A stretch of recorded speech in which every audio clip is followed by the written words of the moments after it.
we are launching our new venture, WIT Forensics, purely with an intention to help out students of forensic science, bridging the gap between academics to that of industry. It's like where a student lacks with anything for the reason. There should be a prerequisite like why are we doing it? So to understand the current level of understanding and to meet the expectations that each student has across globe or across nation, we discussed among our team. We have Krishna as scientific officer and Sriram as scientific officer of WIT Forensics. And introducing myself, Arun, director founder of WIT Forensics. Today we are here celebrating our 78th Independence Day with a panel discussion, opening up with a discussion that's purely focused on expectations versus reality in forensic science. And thanks for listening. Just before we start with the topic, as we have a few more participants to join in, I would just like to introduce you to the domain, like what WIT Forensics and what services do we offer basically. So, Sriram, could you just help me with the brochure or the website content projecting it so that we can discuss forward? So participants, here is a website, witforensics.com. So if you can look at our slogan, entrenched for forensic entirety, it's a one-stop solution wherein if a student needs to get certain skills with respect to various domains, we do have our in-house experts like who can guide you accordingly, like what certification has to be done, like how we have to plan up our further education. At the same time, it is also a kind of career platform where we have industry people who can advise you in terms of career placement and assistance. So going down, this is our ultimate motto. It's like we need to empower students with certain skill sets, elevate their careers, and then we have to see our entire nation excel in terms of forensic education and also in terms of investigation. So that's the reason we started with this domain. Next, following forward, talking about us, it's like we basically focus on excelling with things what we do basically. So in terms of be it academics, be it industry support, it's all about bridging. So WIT Forensics helps in getting academic and industry together, helping students to get a job, to nurture their skills. So that's our basic intro. Talking about mission, like what is our mission? It's all about, as I already spoke, it's like making each student or an aspiring forensic student to be fostering or excelling in their career with what are the skill sets that's been required to build up themselves or to reinvent themselves, just in case if they're feeling that they have been dragged behind with respect to certain outbreaks in terms of a proper career balance. Then vision, yes, we need to integrate academics, we need to integrate industry so that just like how universities look for placements of students with their UG or PG forensics, even the industries looks for people like who are skilled enough so that they can contribute to the organization at the same time to grow as a person. So with this, this is a basic stuff. Just skipping into the academic support services, it's like we are into learning resource supports. The moment I say academic learning support, it's all about how do we support university with respect to our contribution. First thing, when I was working as a teacher with different universities, so I did observe students struggling to get placed with internship, students struggling to do their projects in terms of lack of guidance. So that's where I thought, okay, there should be an entity. Yes, we do have various forensic laboratories across nation, but majority is in a way like they are planning with respect to only skill development, but post their graduation or post their undergraduation. So what difference that does WIT Forensics makes? During the course of education itself, we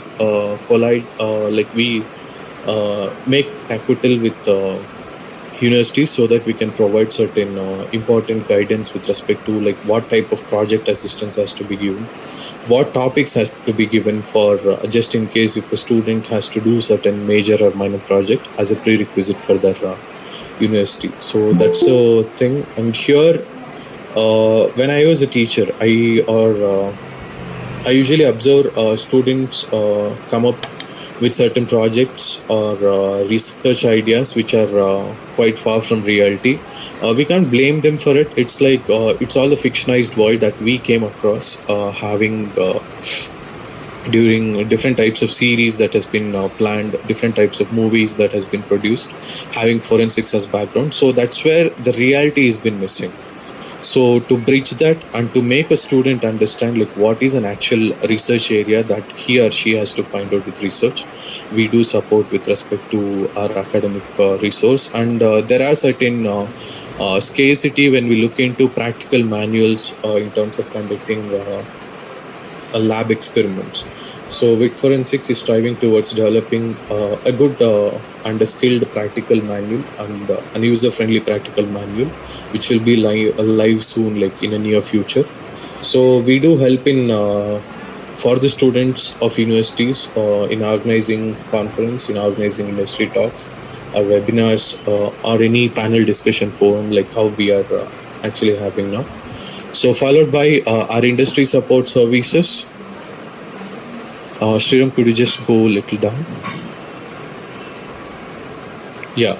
In terms of industry support, just like how universities look for academic support in terms of enhancing skill sets of students, industries look for a skilled staff wherein identifying them is quite hectic. It's like not every organization will have their own in-house scrutiny or a placement form wherein they segregate students based upon their communication, based upon their interpersonal skills, or based upon their technical skills.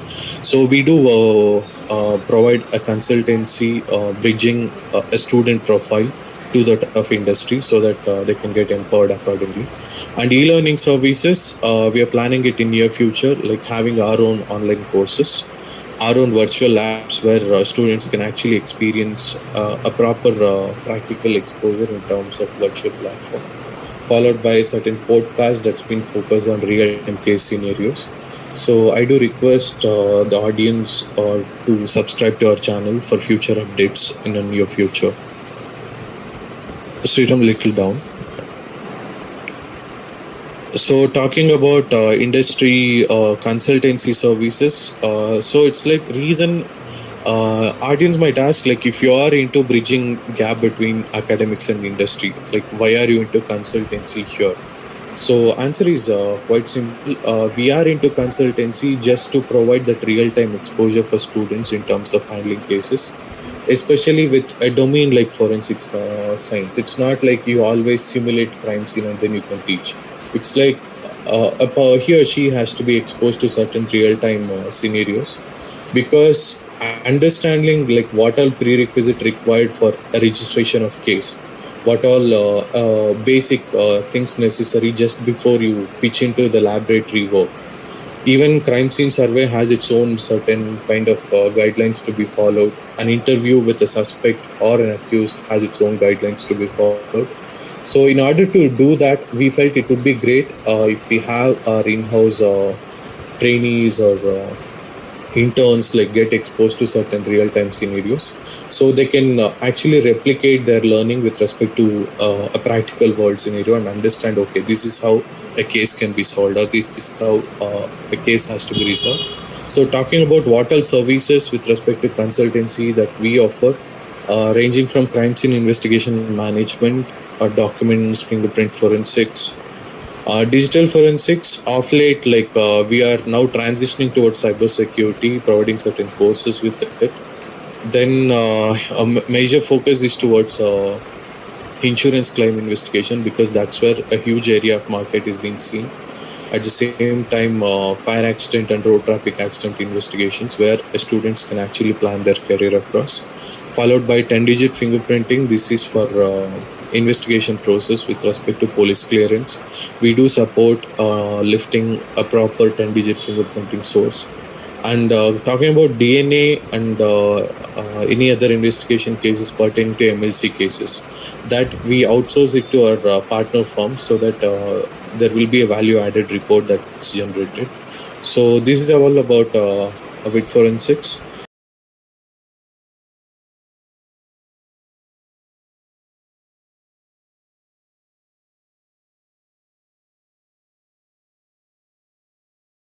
Now, without any further delay, we'll pitch into the discussion that's expectation versus reality in forensic science. So, just before we pitch in, I request Sriram to start with the day's discussion. And I request audience, please be interactive. You're free to discuss on any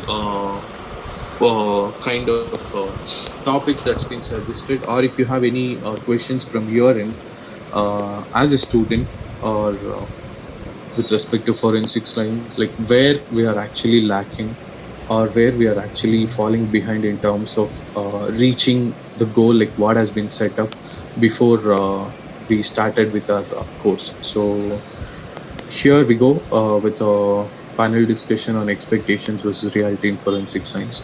So I request the audience to please switch on the camera or mic in case if you're comfortable enough, it would be great. Because reason for choosing, we actually thought of doing it offline, but then getting people from different parts of country would be a little difficult. So that's the reason we chose a virtual platform. So it would be great if you switch on your cameras, if so that we can discuss it live, and you can pose your questions accordingly, and we can have a discussion, and then we'll try to remediate like what all necessary things that can change with respect to excellence in forensics. Yeah, here we go. Anyone with an initiative question or any topic that has to be discussed can unmute yourself and then start with the forum.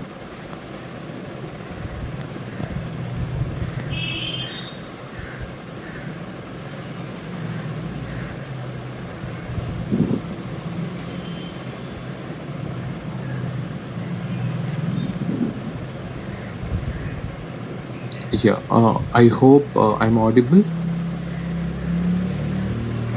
Yes, sir.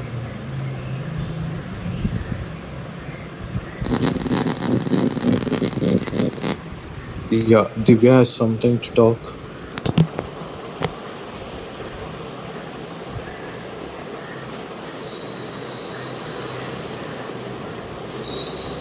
Divya, I think your microphone is on mute.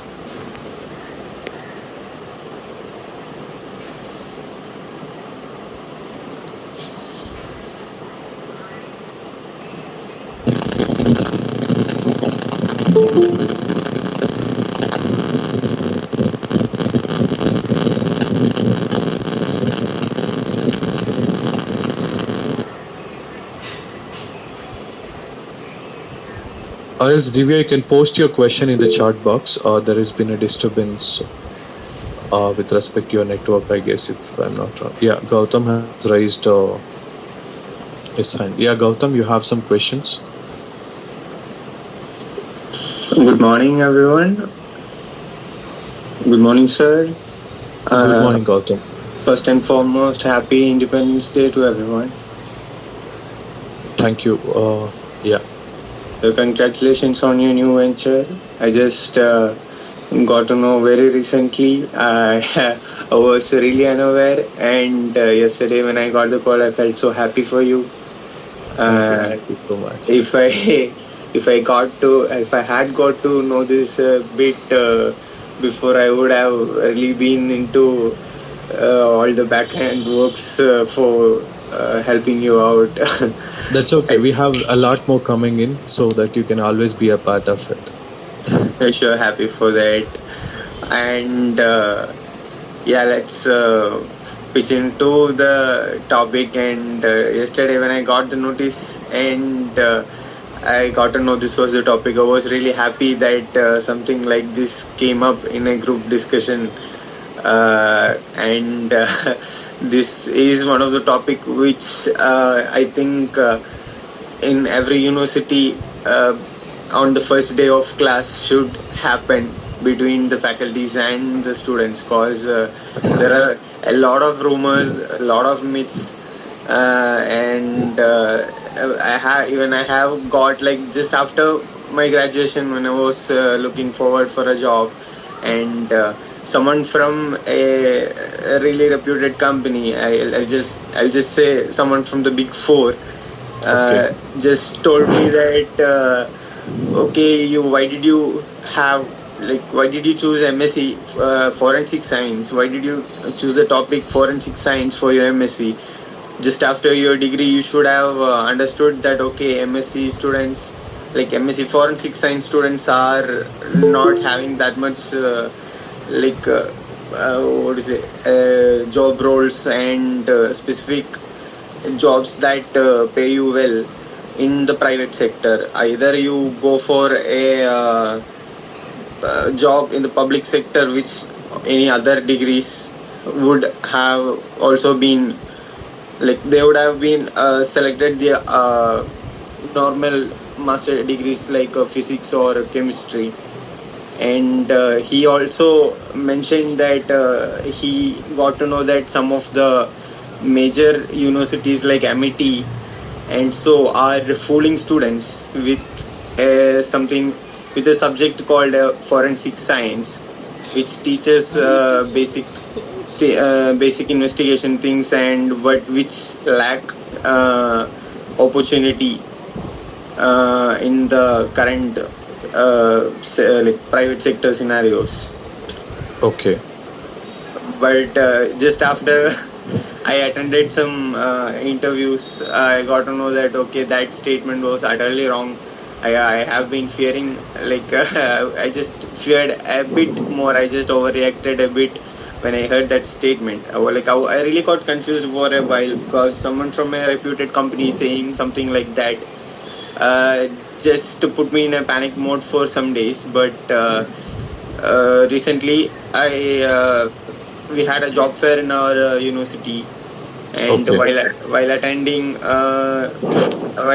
the interviews, I got to know that okay, and the MSc Forensic Science have its value, Mm-hmm. and companies like health insurance, I mean, insurance investigators is one of the like upcoming very rapidly fast growing uh, jobs, and which are being highly paid, Okay. just like other legal firms. I guess even in the big four, the legal teams are the people who are getting highly paid, even more than engineering graduates or law graduates. Yeah, law graduates are being paid much. Mm-hmm. But the legal team, the legal investigation teams in all the MNCs are being paid just as other major professional degrees. Mm-hmm. So there I just got to bust a myth, cause yeah, people would be there telling you like studying forensic science is a waste of time. You should have, like that guy literally told me that okay, after just after your degree you should have understood that forensics are not, for like the forensic course is not going to give you a good job, and you should have gone for either psychology or LLB or other professional courses or something. Mm-hmm. But now I realize okay, choosing forensic science was not a bad idea. And yeah, I got to sharpen my skills in investigation, and I hope uh, I have been almost selected for a few job roles, Okay. like I have been shortlisted now. Mm-hmm. And yeah, that's it. I guess this was helpful for some. So that's great. Actually, it's like you have certain expectations that's been set earlier. Like you think like it's been met, provided like we do need certain skill sets to look for. Only then like we can probably pitch in with respect to certain jobs is what the bottom line that I could get from the overall discussion that we could have.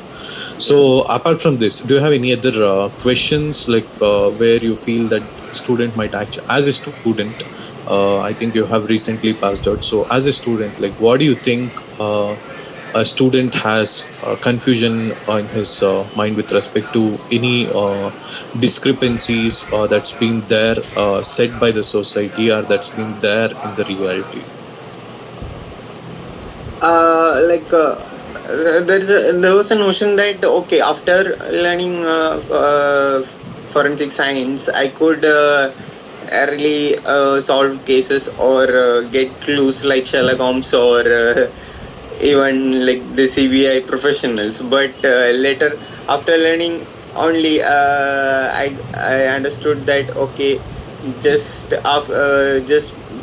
like with the theoretical knowledge we can't make anything out, but just when I went for the when I went into the field for the internship thing to the forensic labs, there I noticed that the theory was just a base, and what's happening in the real world it's entirely different. Okay, we need the theory, but apart from that theory we need professional and practical knowledge, that and we need much experience with under some high professionals, then only we can make out or we can derive our conclusions just with our theoretical knowledge. If we are evaluating a crime scene or a scenario, it would end up really wrong, because in the in the real world things are happening much more differently. And one thing I got was really surprised of was uh, even if the evidences are like uh, are being collected, and even the real evidences can be manipulated by a professional. Things like that are like I heard stories. I did not witness them in with my own eyes, but I have heard these stories from professionals manipulating about manipulating these evidences. Because in I was in the physics department, and having a discussion with the SO and additional directors. I got to know that once upon a time there was someone who used to while testing the firearms in the ballistic section, he used to just whichever guns came into the department, he used to just write the report positive, and he would just as he was lazy to do the tests, he used to just write the results as positive without even checking. And as he wanted to prove himself right, he used to put some gunpowders in every one of those guns. Okay, within the investigation process as well, there has been certain hiccups that has to be looked into. Yeah. So is what we can understand. Yeah. Thanks for the input, Gautam, and I think we have Sriram raising the hand. Yeah, Sriram. So the first topic, am I audible, sir? Yeah, yeah, yeah. So the first topic, what Gautam stated in regards with why we choose forensic science, and people are stating that why you just prefer this particular course. That questions indeed rise in terms of for the candidates who indeed not exposed to the practical or the outside world apart from this college thing. The best Sriram, sorry to interrupt. Can you switch on the camera? Yeah, sure. Yeah. So am I audible? Yeah. Yeah. So the thing is that when I started I just pursued my BSc in forensic science, and after that, in between the mid gap, I was just opting for any jobs in regards with BSc in regards with my degree. So the same comment I also encountered in stating going for a basic internship also, they will be asking why you didn't prefer for computer science or any such topic if you want to pursue your career in terms of cyber security and such that.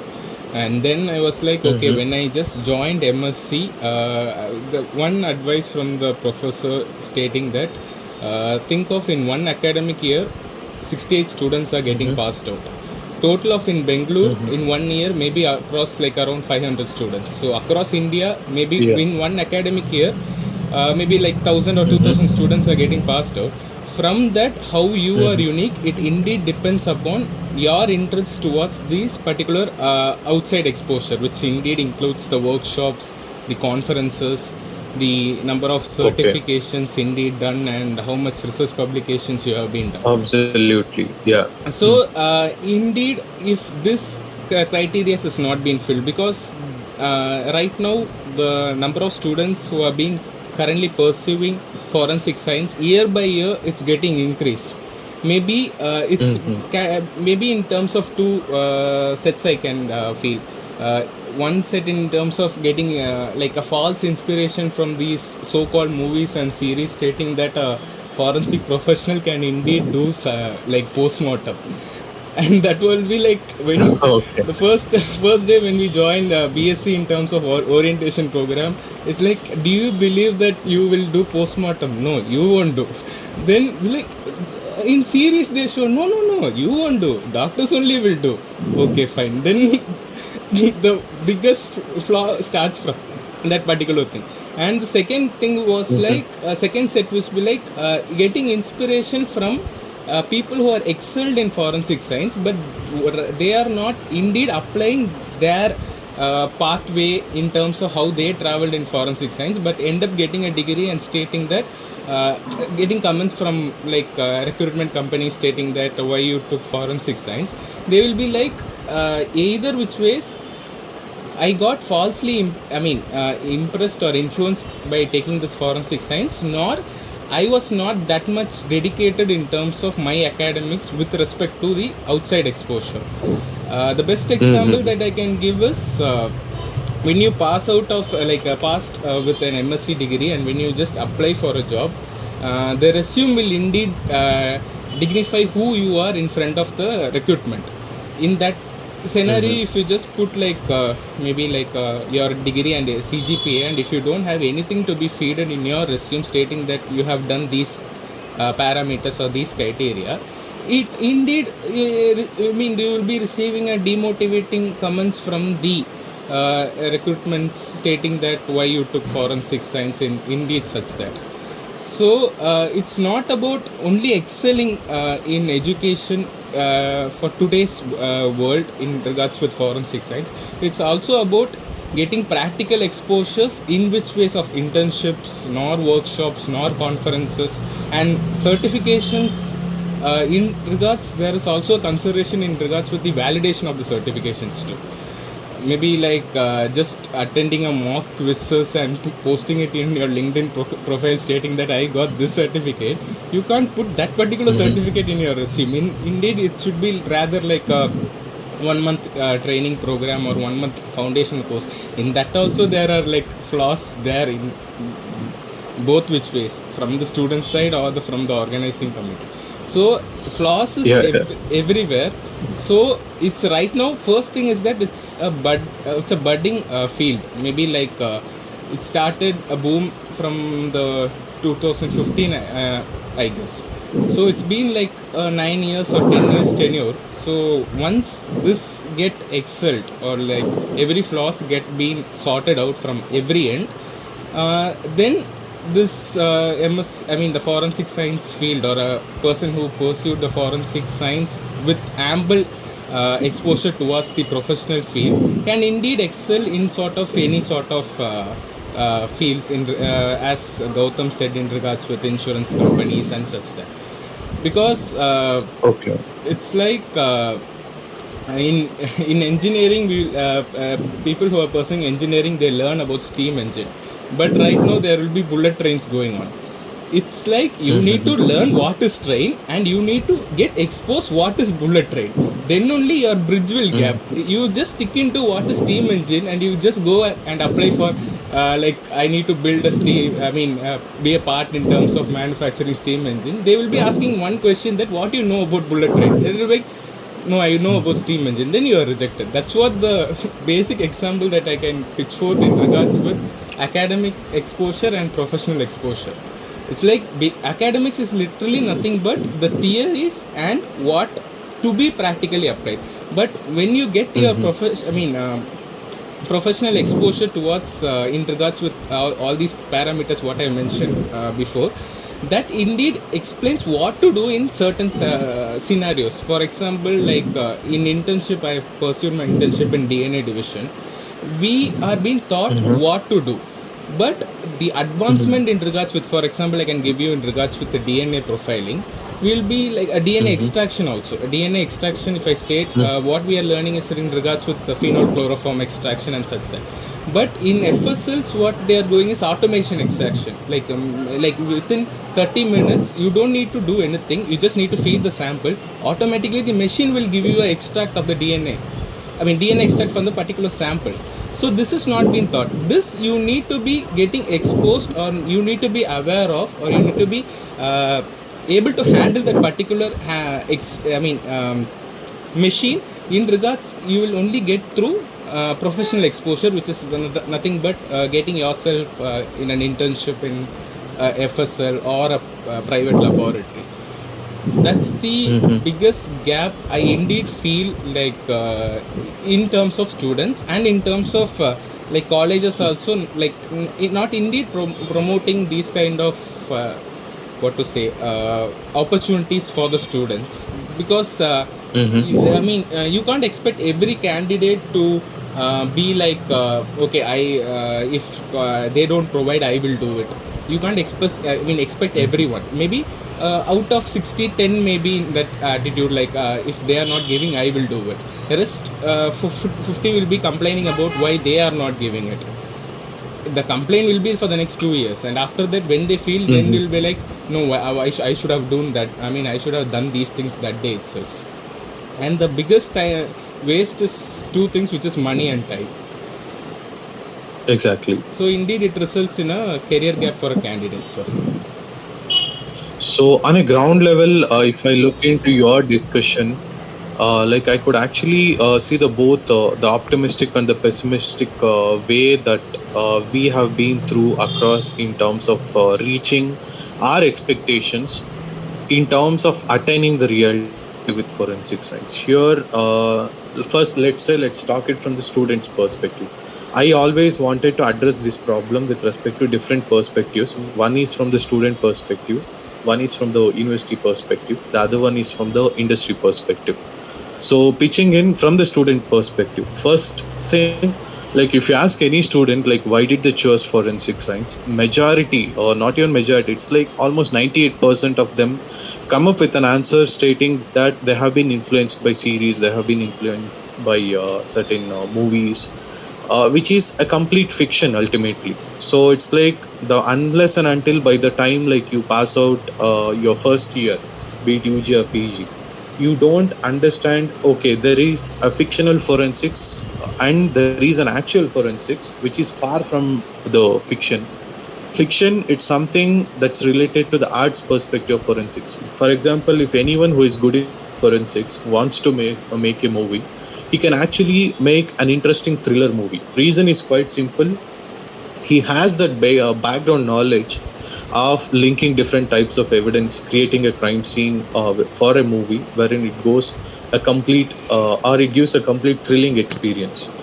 But like how good it is for a student like who have pursued their PU or inter or any science domain, just relying upon certain fictional series and then joining into forensic science and again thinking, okay, this is how it is, so we need this. So it's like, first of all, an expectation when you set it the moment you chose forensic science. It's quite important that an university or as a parent or someone like who suggests forensic science, they should be understanding what is an actual forensics basically. At least then like a student gets some information. Reason for having this discussion forum is also because of that. Like we are planning this discussion only with a motive that as you have already quoted, there are thousands of students passing out every year with forensic science, but out of the thousands, hardly 10, 15, okay, let's say 100, might get placed. Reason is quite simple, that they are understanding it. Okay, they have maybe during the course of their education tenure, or maybe post their education, they might understand, okay, that forensics is fiction, but real time society's forensics is different, where skills matter, where techniques matter, where technology matter. So by the time they understand it, as you said, money and time both get wasted.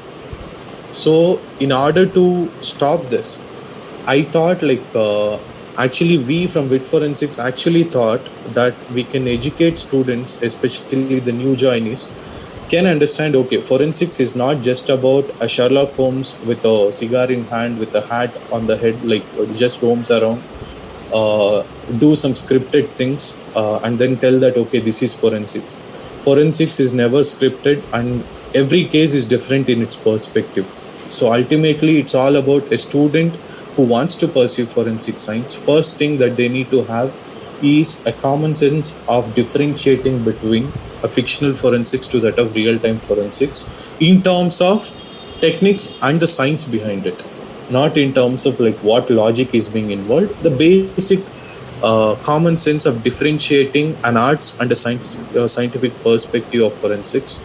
So when they achieve it, they will be in a position to decide, okay, this is what it is. Let's say in case if I have to do something in forensic physics, it's not just with physics that I pitch in and then start working on it. It's not just with certain things. Let's say a basic BSc physics person can be a forensic photographer, provided he will learn the physics behind the photography. Let's say what is an aspect ratio, what is an ISO.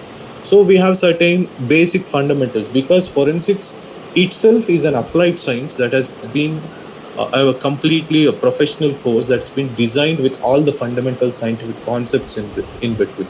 So if a student can understand, okay, as you said, many of them join with a perspective that a forensic person does autopsy, or a forensic person just directly walks into the scene of crime and start investigating it. But when you look into the reality, for a forensic expert to pitch into the crime scene, it literally takes 5 years of his experience post his qualification, learning his techniques, excelling in one particular domain, be it DNA, be it photography, be it psychology, and then he pitches into the actual field.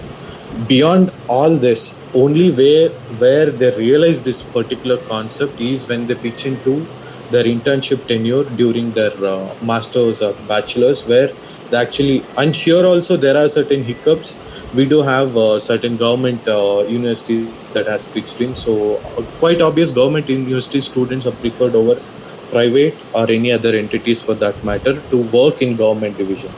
So if you don't do your internship in government division, it's quite obvious that you may have certain disconnect with MLC cases. Like how do you handle a real-time viscera, or how do you handle a real-time poison cases? So all these disconnects is what contributing to this way where a student build up certain expectations, and ultimately the moment they finish their course, they will arrive at a reality thinking that, okay, this is forensics is waste. But this is what the good thing that I have got from your perspective. It's like students has to understand expectation is fine, but then to what extent? It's quite obvious. If, let's say in your personal life, you might have set certain expectation to earn something, or to do something, or to go to some place. So you will work hard towards it. For example, if you want to go to Himachal Pradesh, or if you want to go to Manali, so you work towards it, you arrange the financial support required for it, you go there, and you have certain motive of what will you do the moment you go there. Just like the same way, like how you attain certain realitical concepts with your basic life process, it's a student's first and foremost duty that they need to understand this is what the expectation that I have set. So in case if I have set, let's give a basic fictional example. There is a student who had recently passed out from his second PUC or inter.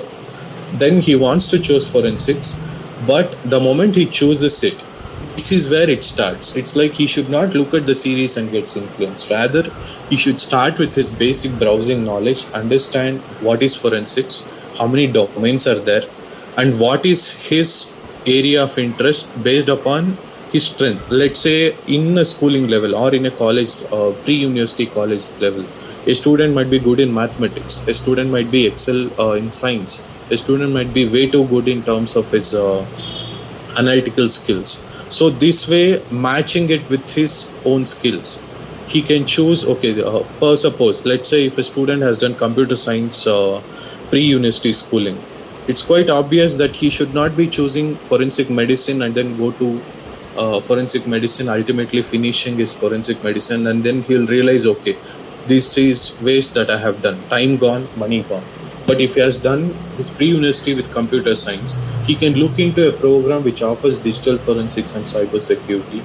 Go there, use his basic knowledge of having computer programming and other things, wherein he can excel and build his career as a good information technology or cyber security analyst. So this is what the difference that we need to bring in among students. Now, let's talk about the second perspective, universities. So universities perspective, instead rather focusing only on the admissions, they should be focusing, it's like, yeah, they do industry visits, they do certain seminars, they bring in people to talk about it, but that is not enough. They should create an interest in each and every student with respect to putting them into a scenario where they should make a student understand what has to be done for a student get empowered with a job. Because ultimate agenda of any student or any parent, the moment they pursue certain course, is getting them empowered with certain good reputed job. So how do they achieve it? So for this university's perspective, my suggestion here is, just before you start with your course for forensic science, please do understand a minimum thing or a minimum infrastructure support. Let's say when you both were addressing a while back, we do a DNA extraction with ethanol method, but that's quite outdated. When you pitch into the FSLs, we do have automation now. We do have different analytical tools that everything is being automated.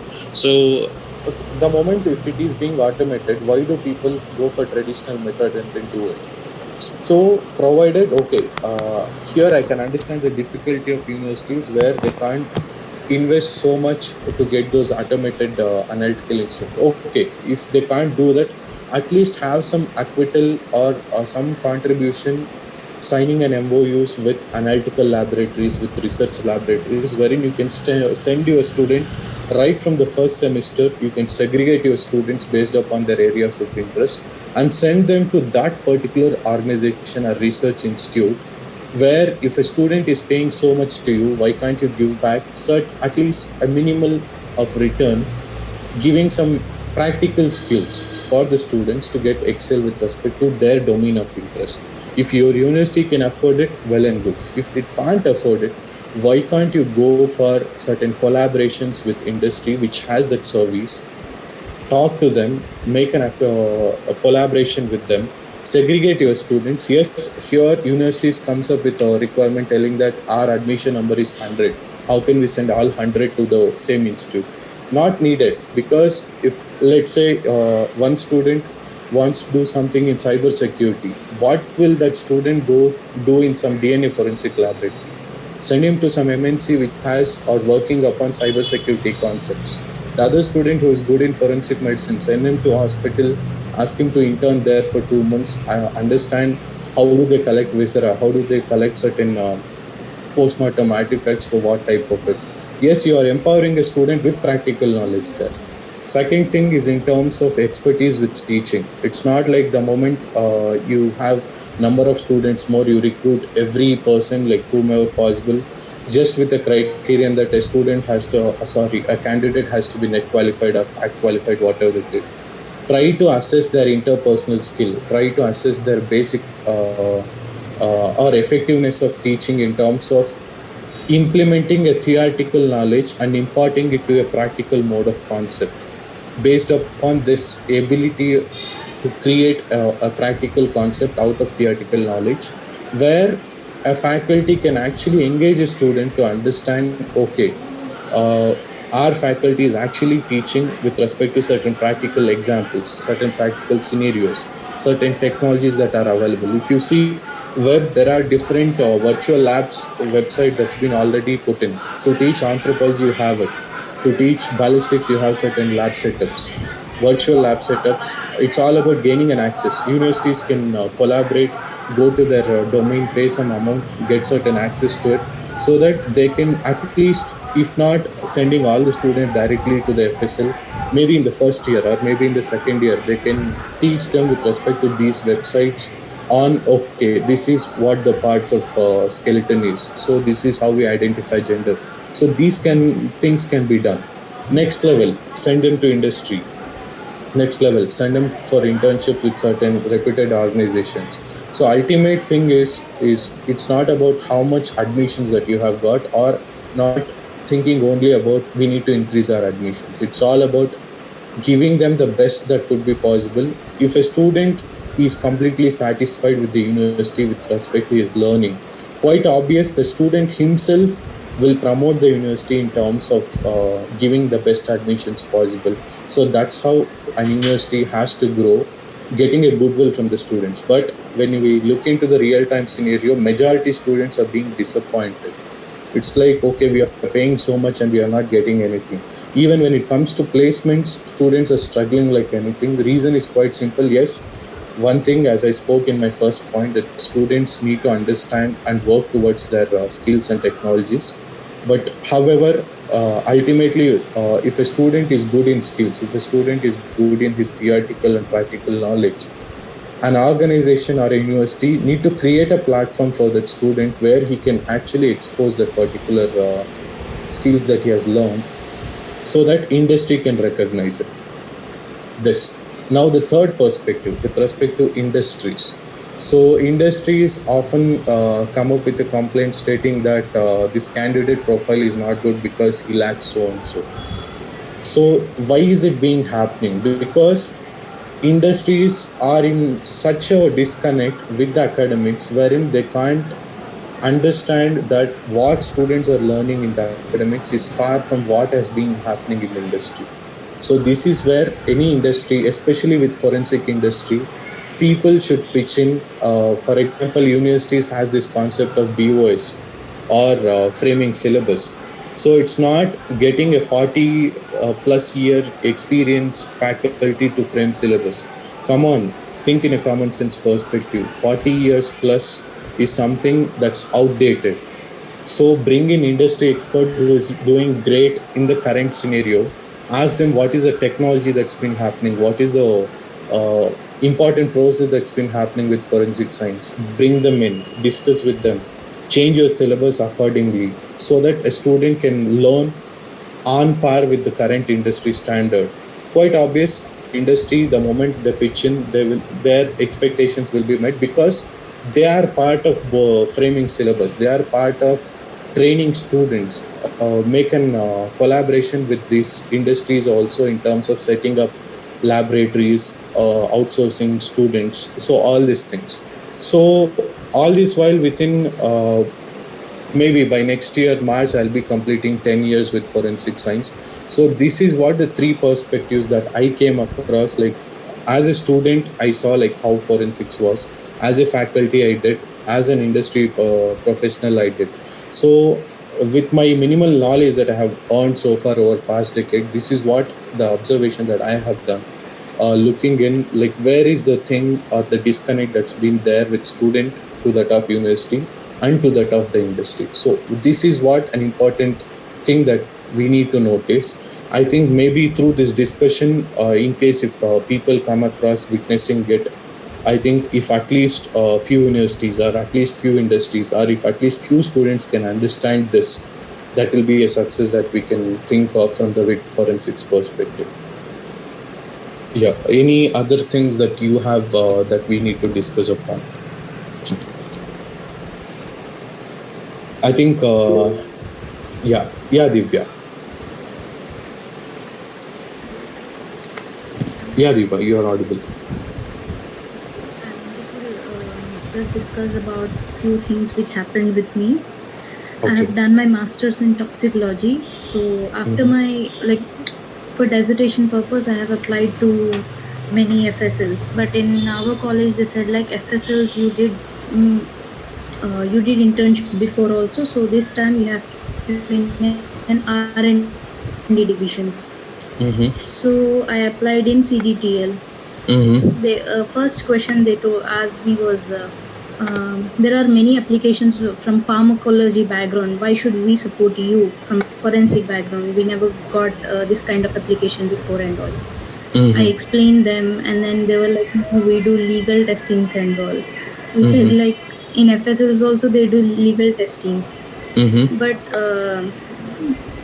that question, why we have to take you apart from pharmacology students? I said like, Mm-hmm. just allow for analytical techniques to learn that. I want to join. They said like, no, IICT, other firm is there in Mm-hmm. Hyderabad, Indian Institute of Chemical Technology. They said like, you have to go there if Mm-hmm. you really want to do in an R&D division. I went there. I didn't know it was like an interview kind of thing. They said a panel of 5 members sat and they were questioning about forensics. Why did you choose that? Why we have to give you that and all? Mm-hmm. So after a long discussion, they permitted me to do internship there in toxicology division. Mm-hmm. So still after these many things happening, and there is lack of knowledge of forensic science, I can say, in the society. Also, when we apply for jobs and all, they surely ask for experience in labs, what kind of samples we have handled, what kind of techniques. If theory is fine, but practical wise, if we don't do in such laboratories, we don't get that. I hope this venture will fill that gap between academics and industry. Yeah, thanks for your input, Divya. So, addressing your point, which is actually valid, and it's a like big time problem for each and every student who has been pursuing their career with respect to chemistry, toxicology, DNA, or anything that's got a lot to do with analytical techniques. So, like during my association with certain students, being a professor, like I did come across certain challenges while placing students for internship representing certain universities. So here, as you said, problem is with respect to society understanding what forensics is basically, because that's a ground level problem that we need to look into.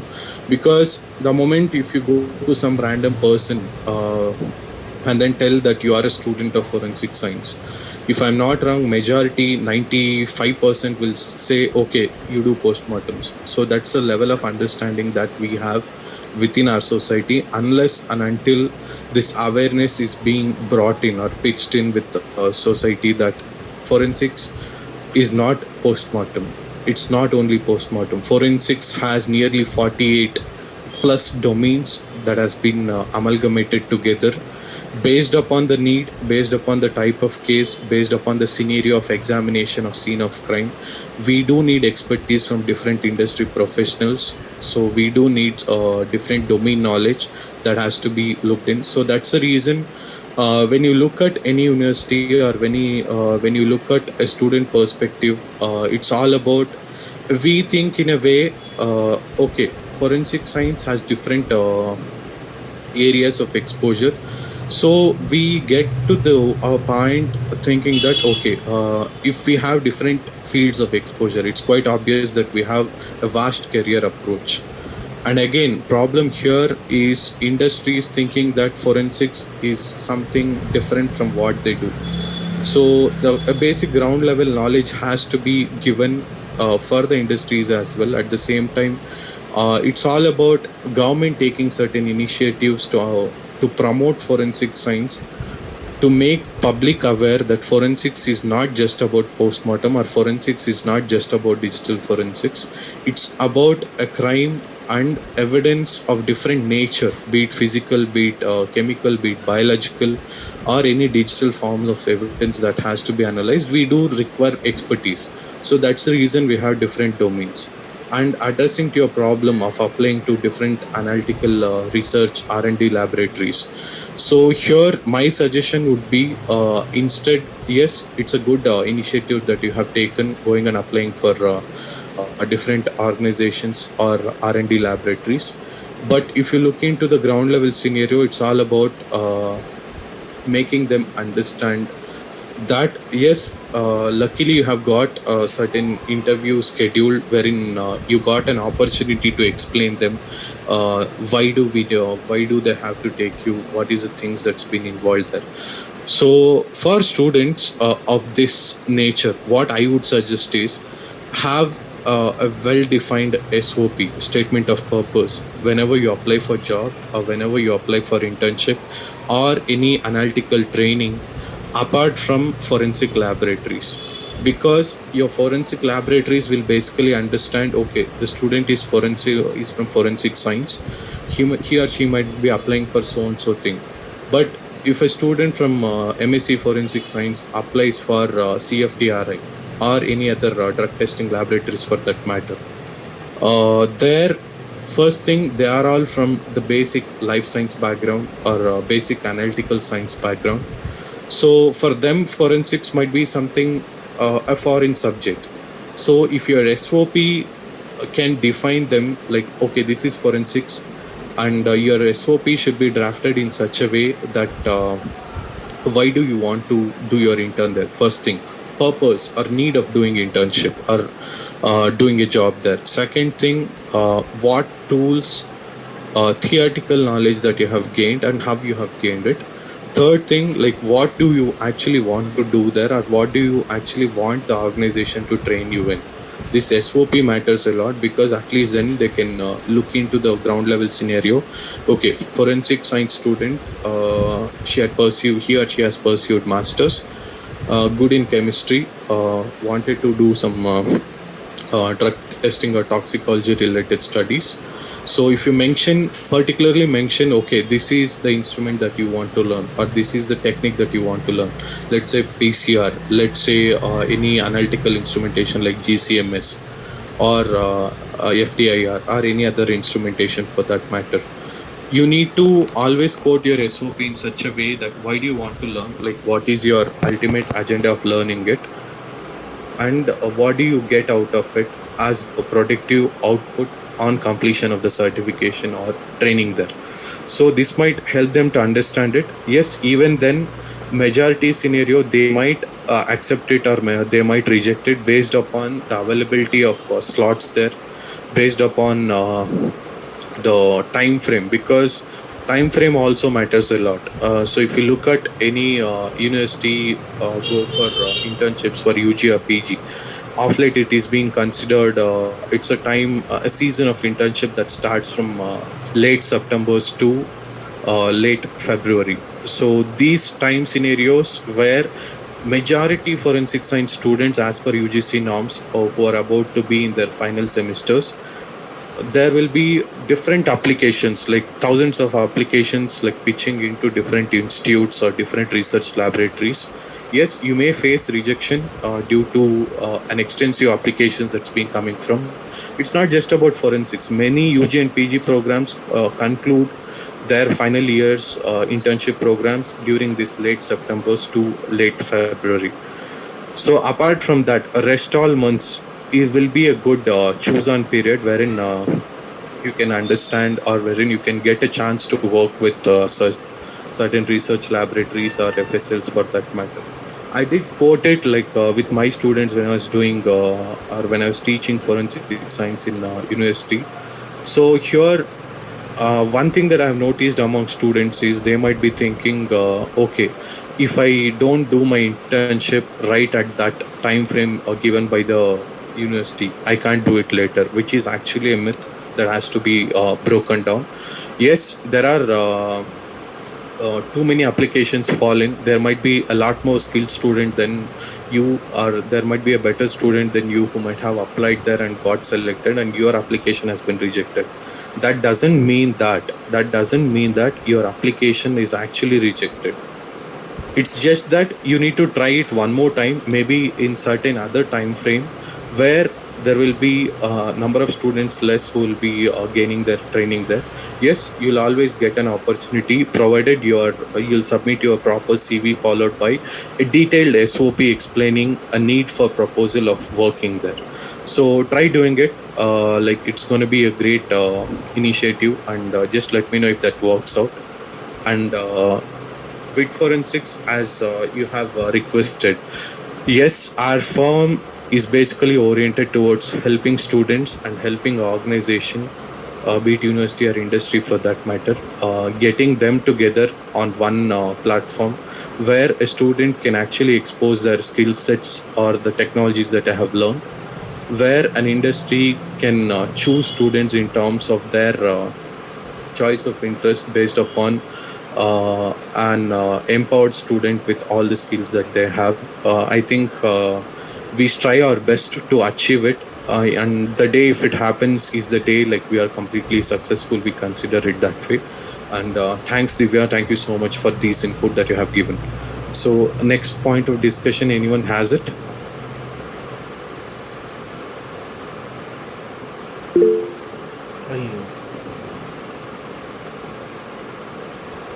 I think we have Suhaib Sugas on platform. Yeah, any other points to be discussed? Yeah, Sugasan. Sir, actually, I want to share my experience, sir. It's like I have attended my interview in some college, like actually it's located in Madurai, sir. Actually, I faced Okay. was actually speak with students and lecturers. They I they think want there to, has been some network. Can you repeat? sir. Okay, sir. Hello. Yeah, tell me. Sir, actually, they are BSc final year students, sir, forensic science. Mhm. They actually they didn't. He shared me like I I have I don't have knowledge in my field. I'm in final year, but the teacher didn't teach anything like practically. They only teach in theoretically. Like they sir, most of them are Malayali, sir. So Tamil students also want to teach in English. So actually, they want to learn English knowledge only, sir. So they didn't actually get a knowledge on the field. So what's the problem is like actually languages English is a language only. It's not a knowledge, sir. But most of them Malayalis, that's the one problem. They didn't observe or learn what the forensic expert is.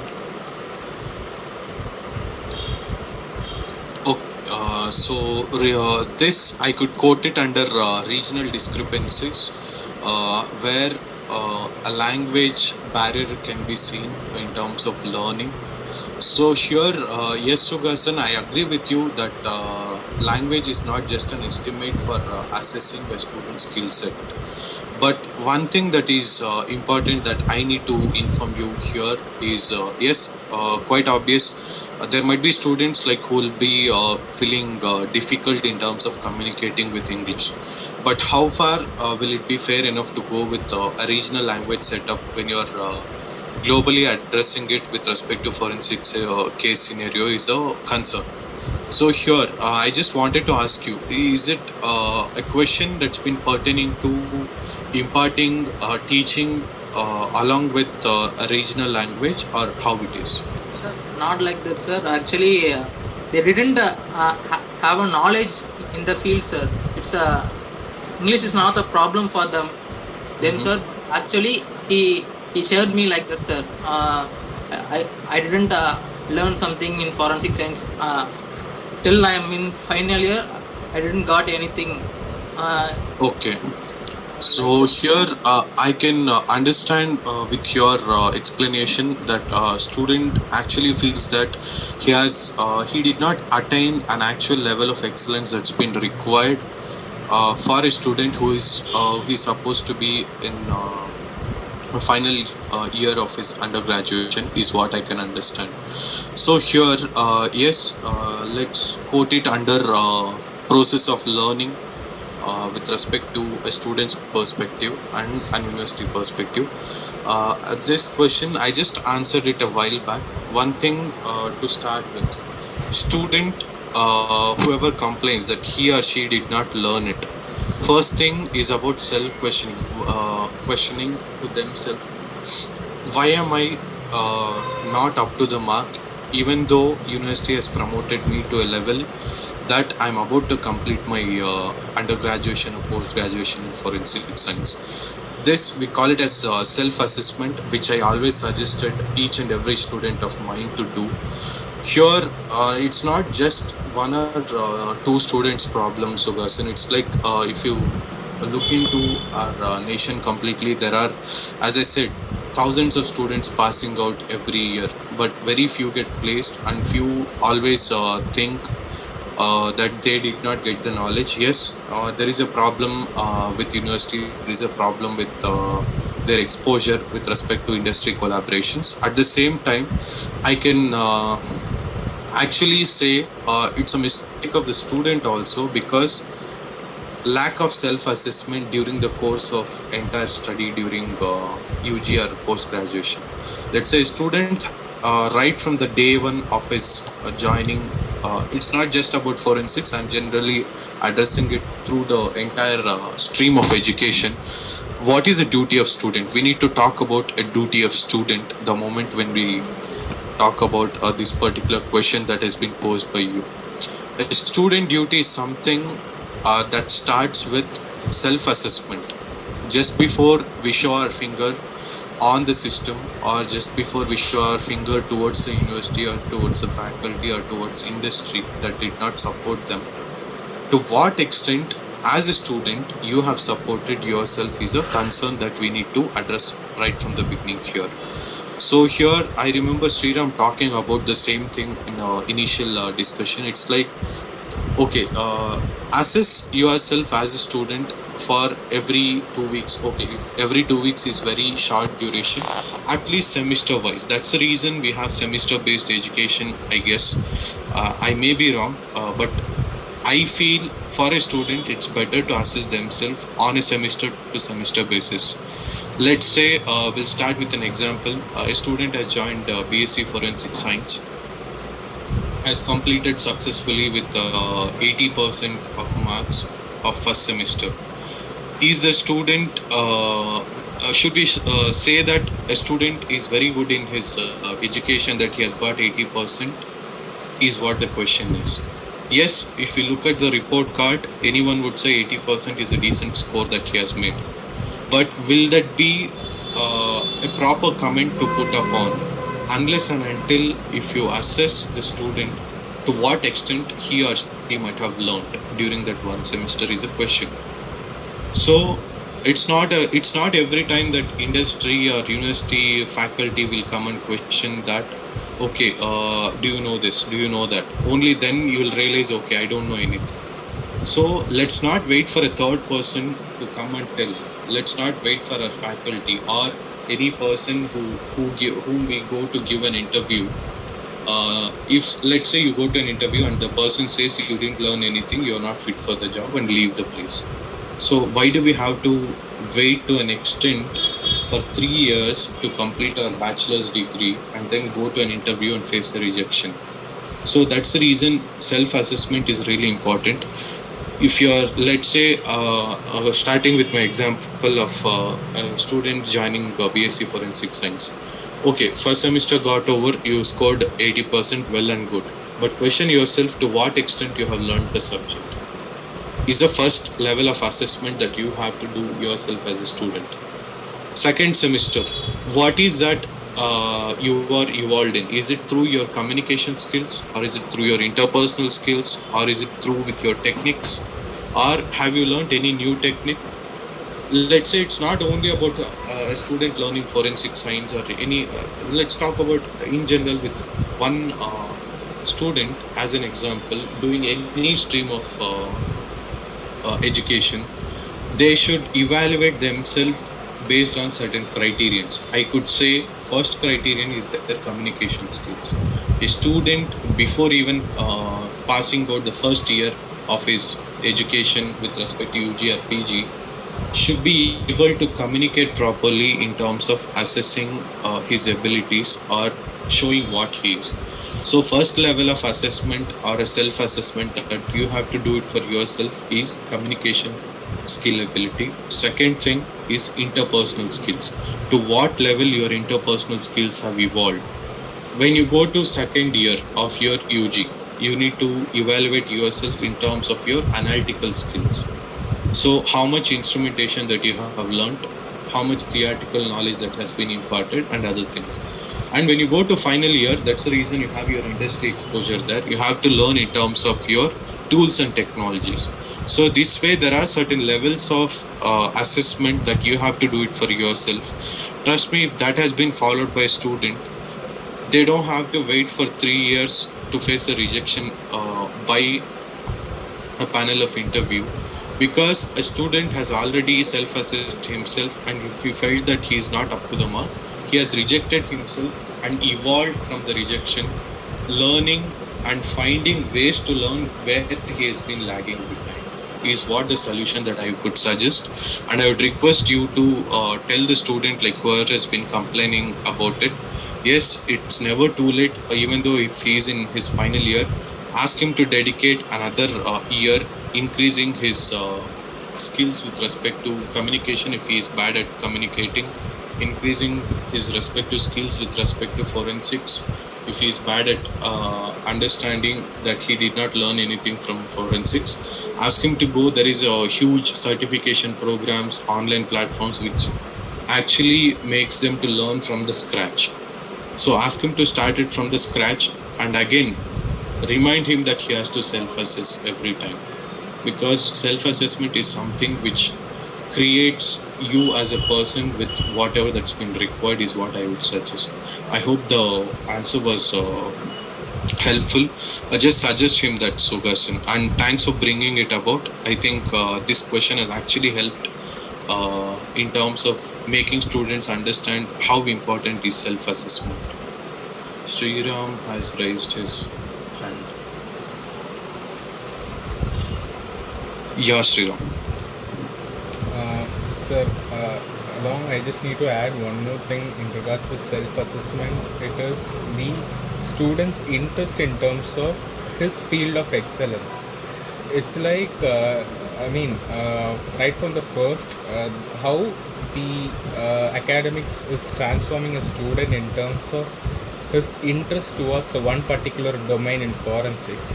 It has been like, okay, if you want to earn money faster, okay, go join cyber security and cyber forensics. Or if you like state that, okay, this particular field has more opportunities, they will just state that particular statement where the student get influenced. But and he will be setting himself like, okay, I will just do my career pursuing in cyber. But at the end of the his academic year or his graduation, there will be a lacking behind what and all skills he need to exactly pursue. It's like we know that in social media or in terms of the internet world, the level of misguidance and guidance is like equally proportional, or like the misguidance is being a little bit more, I can say. So okay, maybe like a private organization stating that within 1 month we will teach you what is like cyber forensics. We all know that within 1 month you can't, like, you can just state that, okay, to the student that these are all things are there in cyber forensics. But in which ways, okay, after completing that 1 month, and a student himself state that, okay, I know what is cyber forensics. But once he enter into the field or like a professional field, there he will himself feel that, okay, I'm not that much updated towards what's the current thing is. Rather doing a 1 month course which stated that what is cyber forensics, then coming to field and stating that I don't know anything. What Sukasan mentioned in regards with the BSc thing also, it's like academics should indeed provide a detailed orientation in regards with all the fields and what's the job opportunity, what is the perquisite should be pursued by each students in regards with excelling the particular field.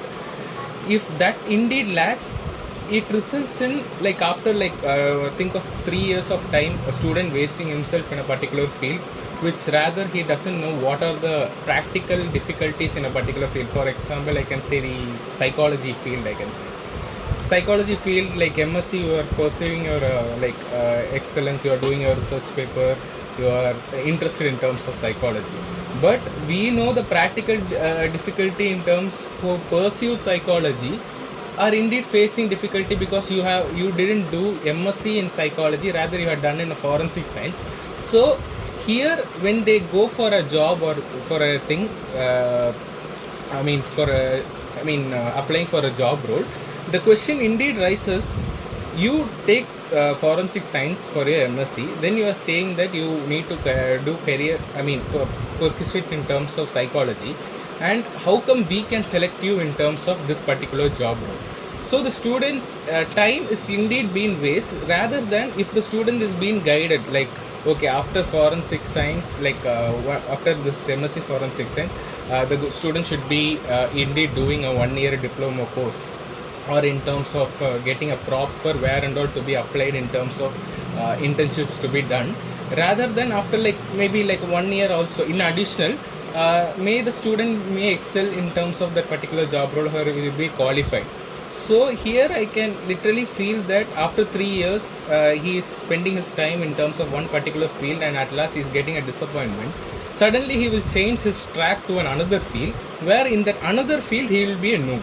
So again he need to spend his own time in regards with that. So I feel that either college should be giving opportunities in regards with exposing the students to all particular field, and then the student should select, okay, he need to excel or he need to develop the necessary execute in one particular field. So Actually, yes. Adding upon your point, Sriram. Here, I just wanted to take it as a input from the student. Let's say I'll make this statement. What is your call as a student on it? This is for the entire audience that I'm posing this question.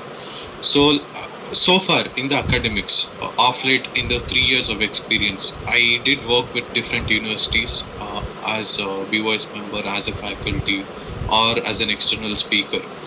Anywhere I go, I always see first semester is dedicated towards introduction to forensic science, followed by crime scene, followed by question documents and fingerprints.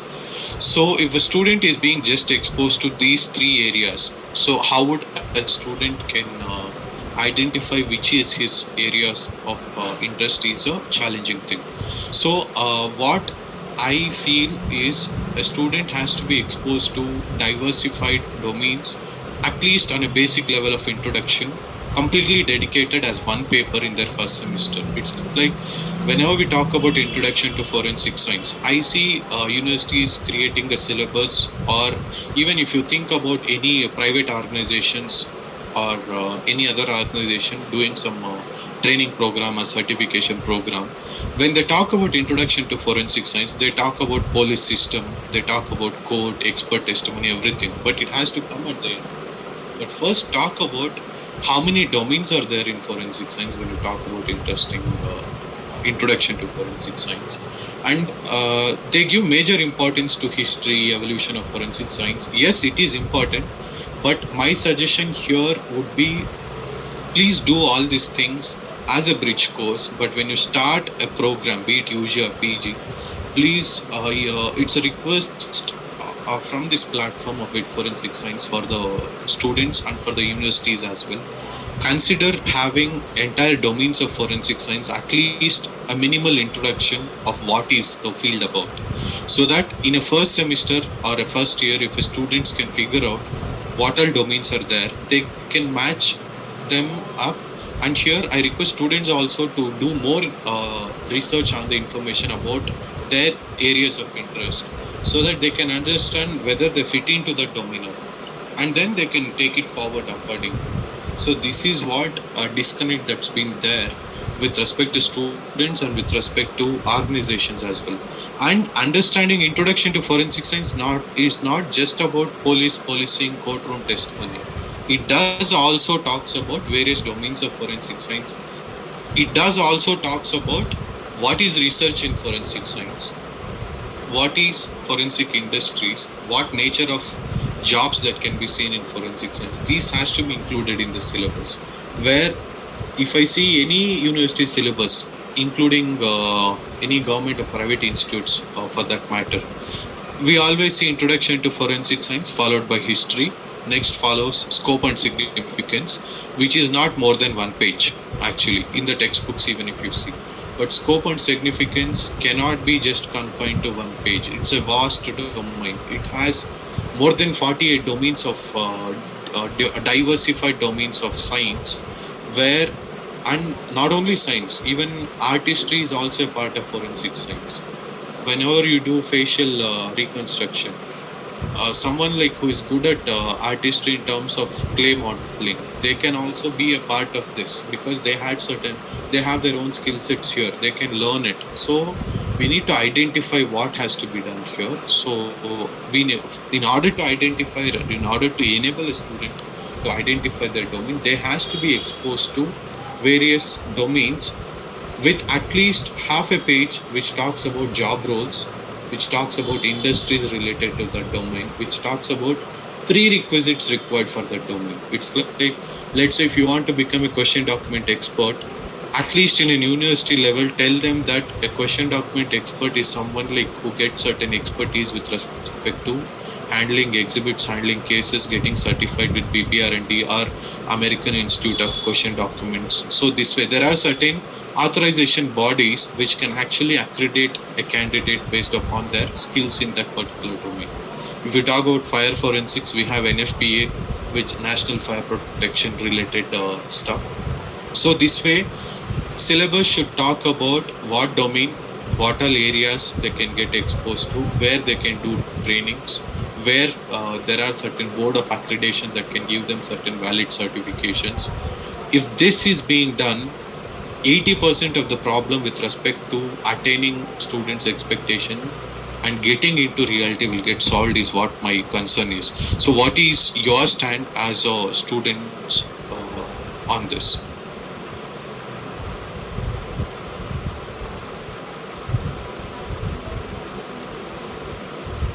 Because majority of you being recently passed out, like you'll be having certain inputs with respect to this syllabus. So what is your stand on this?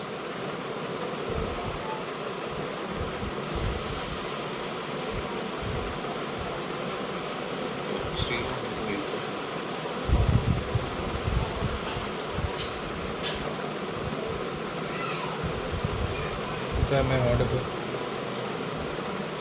Yes, Srinath.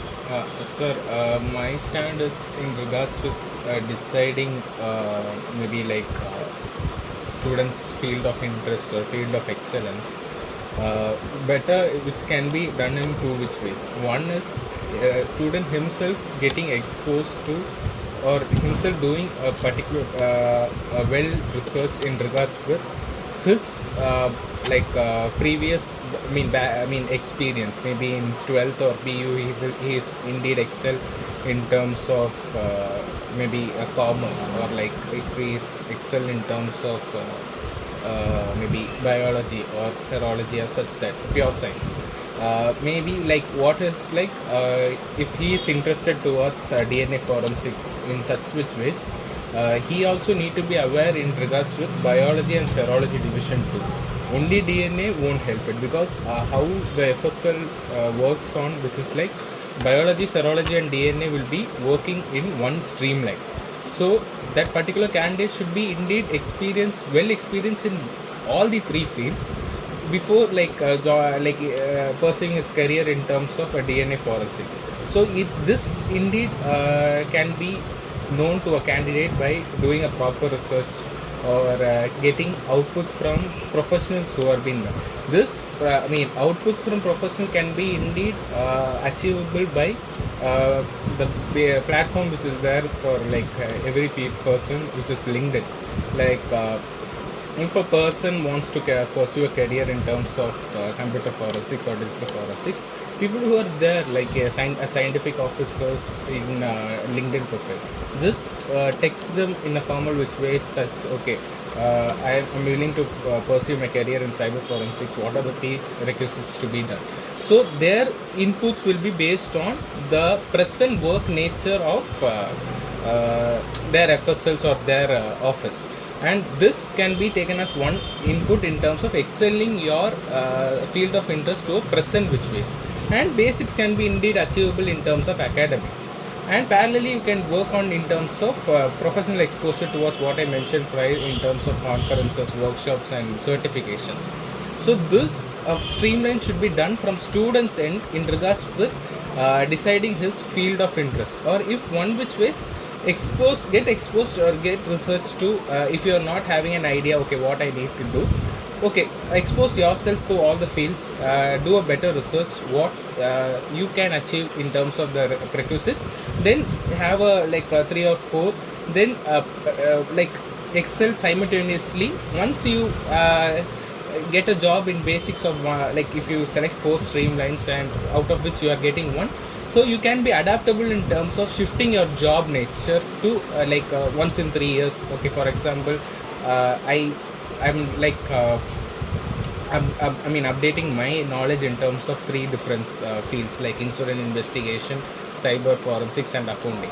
These 3 can be indeed achievable in one streamline if there is a case pertaining to it. So this, if it is achieved by a student, this can indeed helps in terms of shifting his career or excelling in career in terms of different cases and such that. And one more which ways is as highlighted previous in regards with internships. So, government internships, like people are in, I mean the students and both college and students are indeed not aware how to apply for that internships. That's indeed a big question from the students end and the college end. They will think that okay, government FSL they won't be allowed, they won't do a proper research. Okay, how should I apply, what are the prerequisites should be done? That is not indeed been taught from the college end. Maybe person who's aware, who's in that college as a teacher, can indeed guide the students to apply for a particular internships on their final semester. But if it is not being done in a proper which ways, students will indeed do their internship in a government or a private organization, and private organization will only know about them in their particular websites or what they feed about themselves in a social media or what's their social platform. And they just come up with a fee stating that 13,000 per month or 20,000 or like 20,000 for 3 months. But once the student who's going to pursue the internships joins the private organization, and after the 3 months they will end up getting a certificate. Okay, this student have attended the internship for the 3 months, but what they have learned, it's indeed depends upon the organizational setup and how they are teaching the students and how students are grasping. It's not about internship should not be ended up getting a certificate. It's about you are paying an amount which is like around 25,000 for 3 months, and if you go to an organization and the organization is just saying that okay, you come, you go within daily 3 hours, you come and go, we will give you the certificate, that indeed students should feel that okay, I am cheating myself, that I am not learning anything during my internship tenure, rather than okay, if the student develops a mindset that okay, anyhow I am attending getting a certificate for 3 months, what's the big deal in that? This certificate is more essential for my academics. If the students have the mindset, then it's a big loss for the students. But this understanding towards internship, it's indeed lacks in every institution, sir.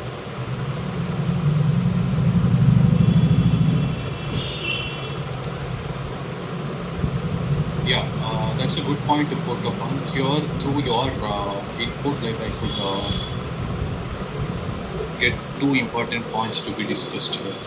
One is with respect to the LinkedIn professional,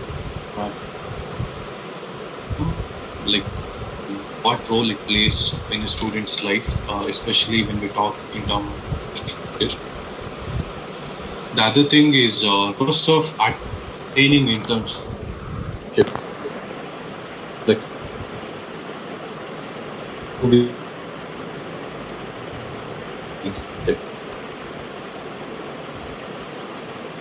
So nearly 80% of the students, especially if you look into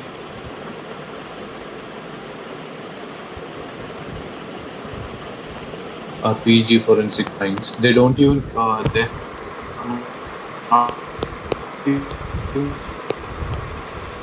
profile that's being created have your a clear perspective about like what areas of domain that you want to do it, because that will be done through your basic level of understanding. Once that is being done, the second thing that you have to do is create a decent LinkedIn profile with key highlights of what you're doing. Let's say BSc, MSc Forensic Science. In case if any specialization like digital forensic psychology, something as such, highlight it. Have a decent profile picture followed by a decent bio about like what education background you have done, any certification that's being done. And it's not like your basic Instagram or Facebook or Snapchat profile wherein you follow each and every person or each and every organization that you come across. It's like LinkedIn profile is purely a professional platform meant for using your connects with people who are in the industry which you're planning to start your career with. So follow only those pages or follow only those profiles which you feel that they fall inclined with your areas of domain. So once that is being done, your news feed with respect to your LinkedIn profile will always be filled with productive information that's being scrutinized as per your requirement. So this is what a student has to do on an initial phase, right after doing some certifications, doing some research, workshops, attending or providing like submitting poster or something. It has to be put in, and there is a rule that's being brought in for maximum reach in LinkedIn that at least a post per week. It is done with an motive that your profile is effective. At the same time, it will be visible to the maximum viewers, like who might be working in your domain or who have already excelled in your domain. So they get to see you, they get to see your contribution that's being done, they get to see your achievements. You never know, it may later turn up into a good opportunity that turns out to be a job opportunity for you. So LinkedIn profile is one such important thing. Next one is internship, which is the biggest challenge of late, which is being commercialized by majority organizations with different internship programs that's being set, with different certification programs that's being done for 1 day certification, 2 day certification, expert certification, that's being sold like a cupcakes actually. The what I personally feel, integrity of forensics is being completely dropped down because of these type of commercialization of forensic courses basically. Of late, if you see social media, you can see a person claims themselves to be a question document expert with a 30-day training program. So if you can be a question document expert within 30-day training program, then come on, why did you do MSc in question documents or MSc in forensic science and worked for 6 months in a FSL, be it central or state or any organization, like learning all question document skills, instrumentations and other things. So this is something that has to be looked in, something that has to be looked in a cautioned way, where what all things that are actually required by a candidate to claim him, her, or herself to be an expert of that domain. It's not something that you just get with a certification. It's not just something that you get with some attending some seminars or webinars. Yes, you get some information out of it, but in order to excel or claim you yourself to be an expert, it takes a lot of time, it takes a lot of expertise to be attained by handling certain exhibits, by visiting some cases. So a lot more to do with it. But on a bottom line, what I would like to see here is students again has to take an initiative here, creating a good LinkedIn platform, reaching out to people who are working in both private and government sector. Do not wait for your university or your faculty or someone to pitch in and then look for your internship. Right from the second semester, if you start having a decent profile with all your achievements posted, and Imagine people who are following you or who are in your connect list will see those achievements someday when you approach them for your internship thing. So it can be easily attained. So that's a good input that has been given by Sriram, where students can actually consider it actually in order to get placed with their internship and other stuff. Yeah. So here with this, I'll ask Sriram to Sriram. Do you have our points of discussion that we have drafted earlier? Could you just project it on screen,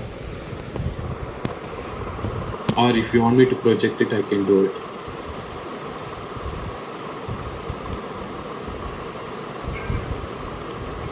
So this is for the audience that we have shortlisted some 25 important crucial discussion points for the discussion. I think we have addressed majority of it. Anyways, we'll just display it on screen. Just have a look into it and just let us know if you need any particular point to be discussed within the next 15 minutes of the session.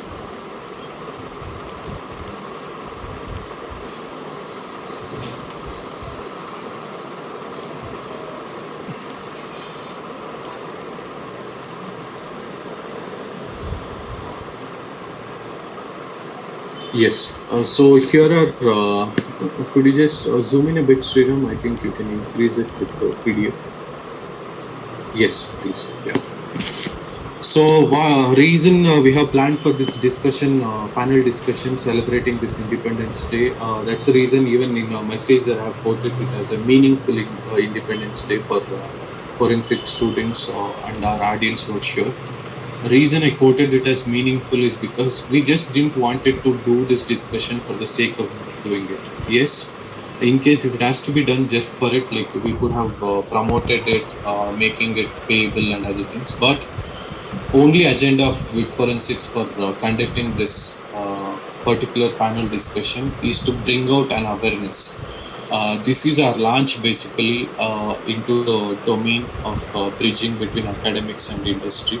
So as a launch, we wanted to do something unique, something interesting, and something productive for the students, because our agenda here is all about helping students as much as possible, at the same time getting them to be empowered with organizations. So that's the reason we came up with it. So here we have through our initial brainstorming with our team, we have come across 15 important points, 25 important points that has to be a part of this discussion. I think we spoke about curriculum, syllabus relevance, basically what has to be included, what has to be give paid an attention for, and interdisciplinary exposure and cross-domain relevance is something which we need to talk about.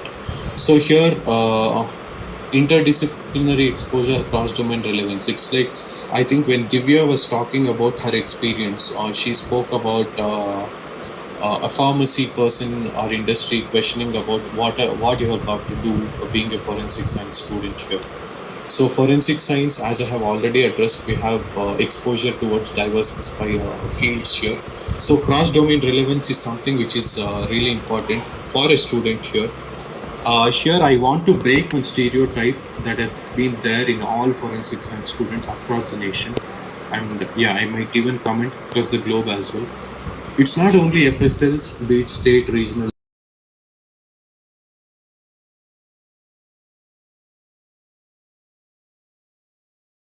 This could be your choice areas, I can understand. But when you face a rejection from any of the FSL, that doesn't mean that you have to stop and then go do your internship with some other firm. There are certain firms, let's say if a person is interested in anthropology, what will he do? Go to CFSL and do there. It's all about exhibits, analysis, and other things. But if you want to learn what actual anthropology is, Anthropological Society of India is one such organization which provides internships. At times, it can be a paid internship also. Similarly, Mineralogy Board of India, which talks about various soils, minerals, and other geological process, where if a person is interested about analysis of soil, crime scene investigation, determination of primary and secondary using soil evidence. So these can be your topics, and you can choose these type of industries. Similarly, if you talk about cyber, you have certain government cyber platforms and certain private organizations which talks about or gives internship opportunities. So that's the reason it's quite important. A forensics student should be aware about their cross-disciplinary approach as well, in order to understand like where all they can get to work, where all they can get to do their internships across. Next is practical training. At the initial phase of discussion, we spoke about how crucial is attaining practical training in terms of being empowered. And in terms of getting placed, this plays an important role because it's all about an interviewer asking whether you know ACM technology, whether you know data forensic tools, whether you know DNA, fingerprinting technology, or PCR, or if you are a toxicology person, they might ask you how good you are in terms of your tool exposure with respect to inorganic or organic poison analysis. So this way, it's all about, they talk about practical exposure more than the theoretical marks that you have scored. So practical training is something which is really important, and it's a suggestion for every student to focus upon at least in one semester to get some practical knowledge in your areas of domain through your internship or any every training program or workshop that's being conducted. Keep browsing online related to these type of seminars, workshops, internships, and other things, so that you can fulfill this practical training criteria. And you can also ask your universities to provide it as such with a decent request letter that can be provided to your department level HODs or the registers for that matter. At least then they tend to realize, okay, students are way too interested. And if if they come up with they don't have an idea about that particular place where they can do it, you can actually do a review of research and then suggest this place is actually providing. Please reach out as an university for us and then get us opportunity, because there is nothing wrong in demanding it. You have to demand it because you are liable to learn that. Next is research exposure. This is something as a sorry, I skipped faculty expertise here. So it's not only about a faculty being net qualified or set qualified or fact qualified. It's all about how good is the faculty basically eligible in terms of converting theoretical concepts into an interesting practical knowledge through innovation and technology is what matters there. So always I suggest universities to like choose your faculties based upon a balance between their academic research exposure to that of industry expertise as well, so that there will be a great opportunity for students to learn, and it can also create an opportunity to develop their connects with respect to research centers and industry training institutes. Next is research experience, which is purely related to a student's domain basically. If, they can, in case if the university has a policy of at least 2 paper to be published or 3 paper to be published, just don't do it for the sake of publishing it in some random journals. Rather, plan your research in an effective way. If you publish at least one research, it should be either a patent oriented research or it should be something that has to be published in a recognized or journal like Scopus, etc. So that way you have to do it when you go for research. So for this, you can take help from your faculties, you can take help from your seniors, you can take help from your industry connects. So nothing wrong in the understanding it. Next is technology integration and infrastructure. We spoke about this, that universities should have a basic infrastructure and providing certain tool exposures or certain instrumentation exposure basically. Job market trends.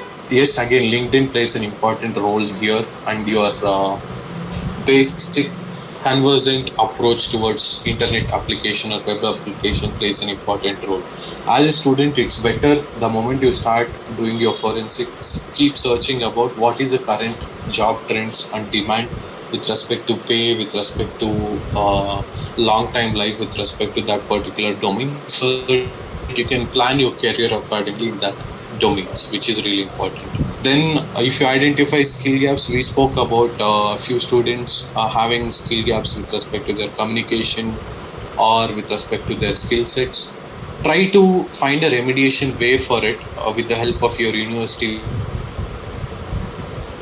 placement cell or incubation cell, that your faculties who has some connects with industries. Try getting some information on where you get an option to fulfill the skill which you are lacking. Then we did talk about internship and placement support. And we just mentioned NFSUs as one such government organization which are providing, and there are few more like NACFS. There are certain Rashtriya Raksha and few other universities which are government recognized and government affiliated universities which are actually giving forensic science. And we need to discuss pros and cons. But then we have a detailed session. Let's have a detailed session on it on a near time future. Because there is some ground level work that's being done accordingly. Next is industry collaboration. We did talk about industry collaborations, like how important it is for a student, at the same time for an organization or university as well. And any questions pertaining to industry collaboration, challenges that you have faced, or limitations that you feel. This is for audience, like if you have any questions pertaining to industry collaboration, challenges and limitations.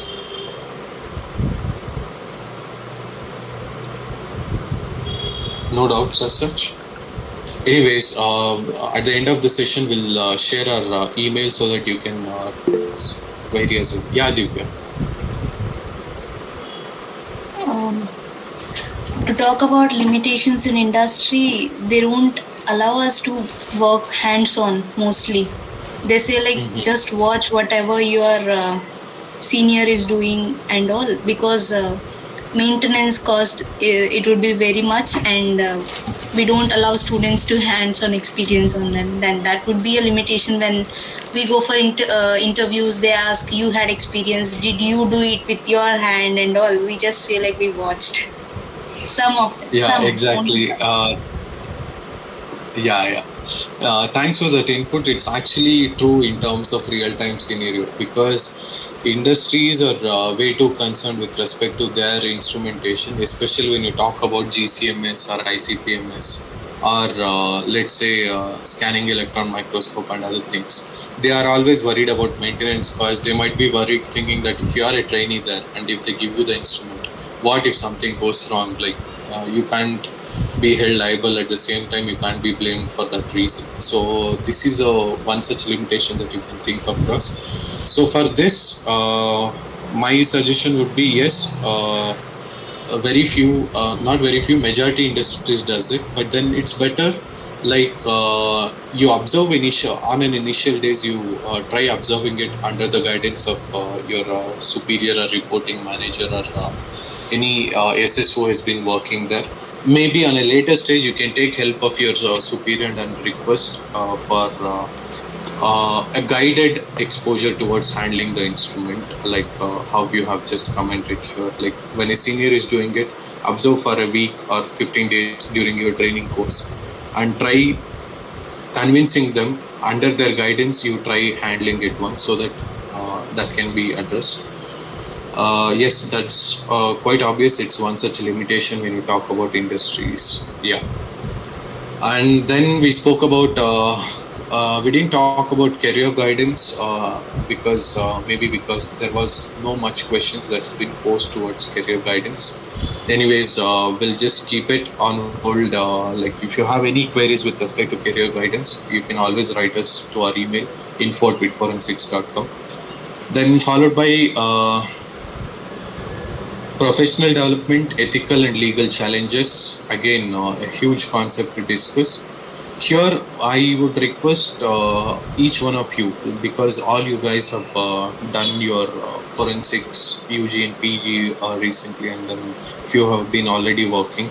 Never lose your ethics, because that is really important when you maintain your professional decorum. At the same time, as an individual who fights for justice here. I think you might have heard your faculties or many other experts in the industry being talking that you are kind of guardians for the justice with respect to your reports.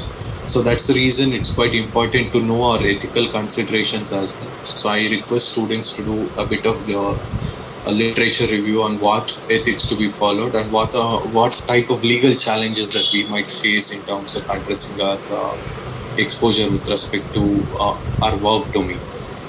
Next, certification. We did talk about various certifications where they may tell that you can be an expert within 3 months or within 1 month. It's not about time duration, but yes, quite obvious you can't be an expert within a month duration. That requires a lot of attention there. But for students, it's my utmost suggestion to be considered whenever you actually look for certification.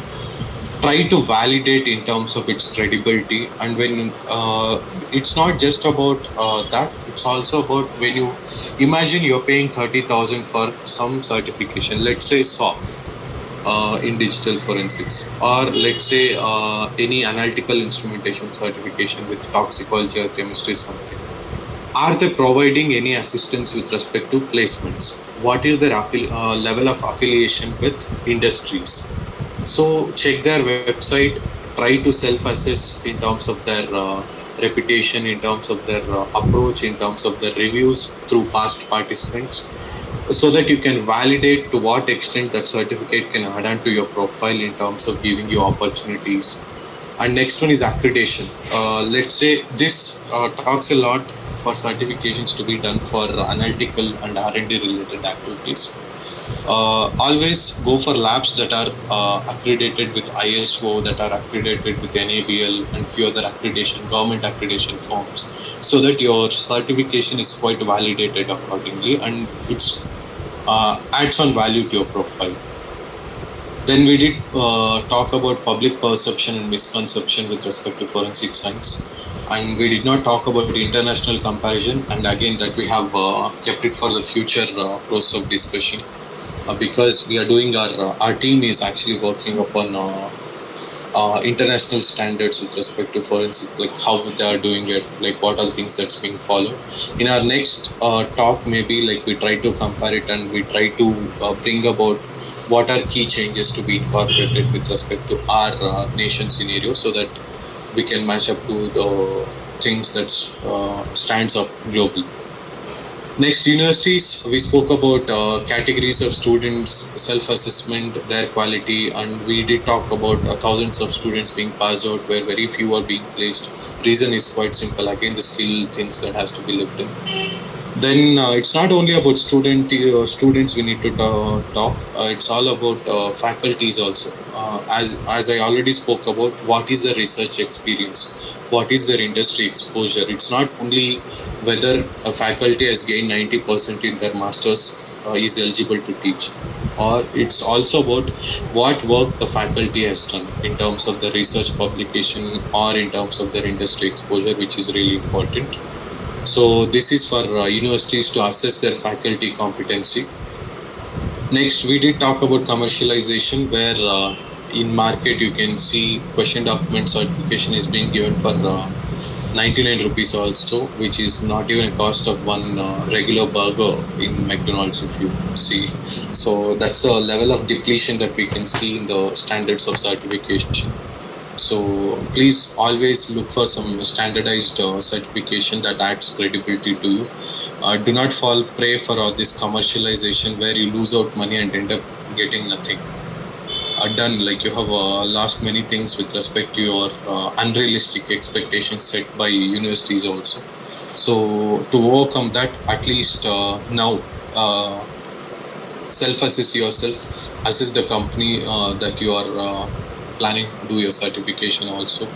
Look into their perspectives and try to create this awareness of commercialization of training and certification among your friends also. Don't let students fall prey for it basically.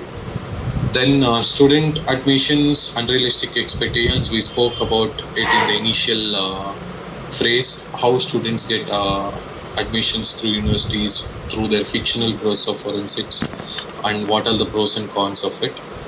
Then yes, we did not talk about underpaid positions and competency. If you have any questions, we can talk about it. If not, we'll reserve it for future discussion as well.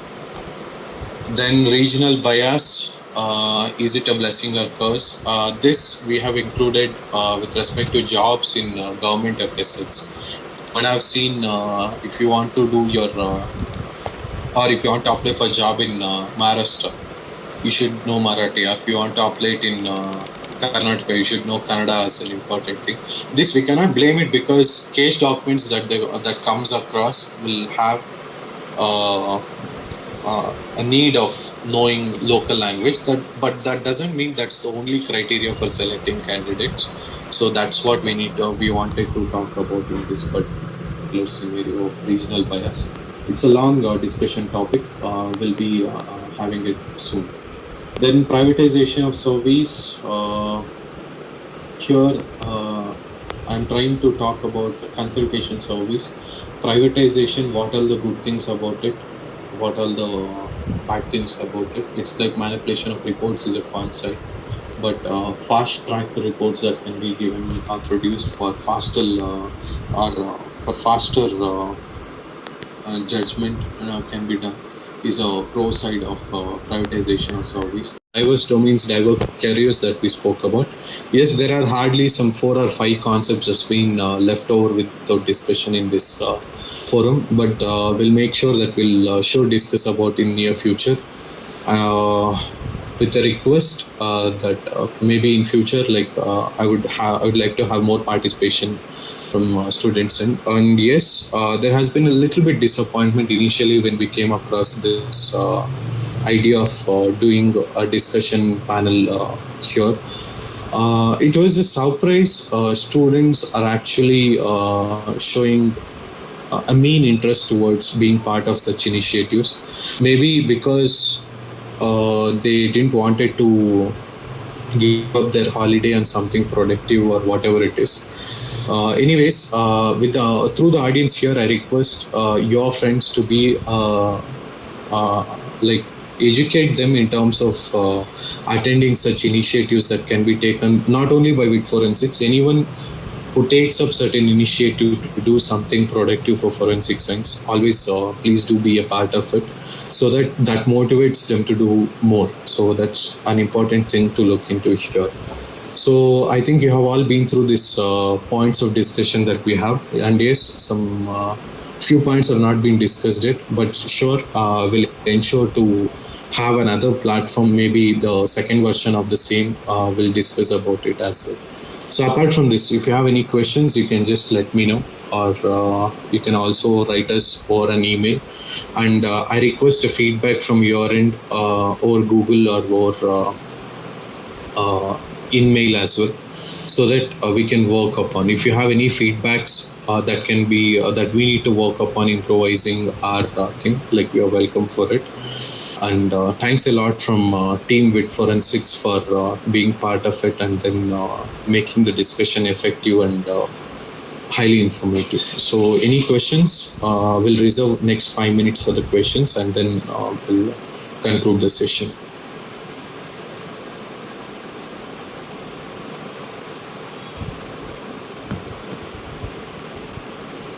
So we'll have this next 5 minutes for feedback. If anyone wants to give feedback about the discussion, you can give it live here. Just in case if you feel giving feedback a little later would be hectic, you can turn on your mic and give a feedback accordingly.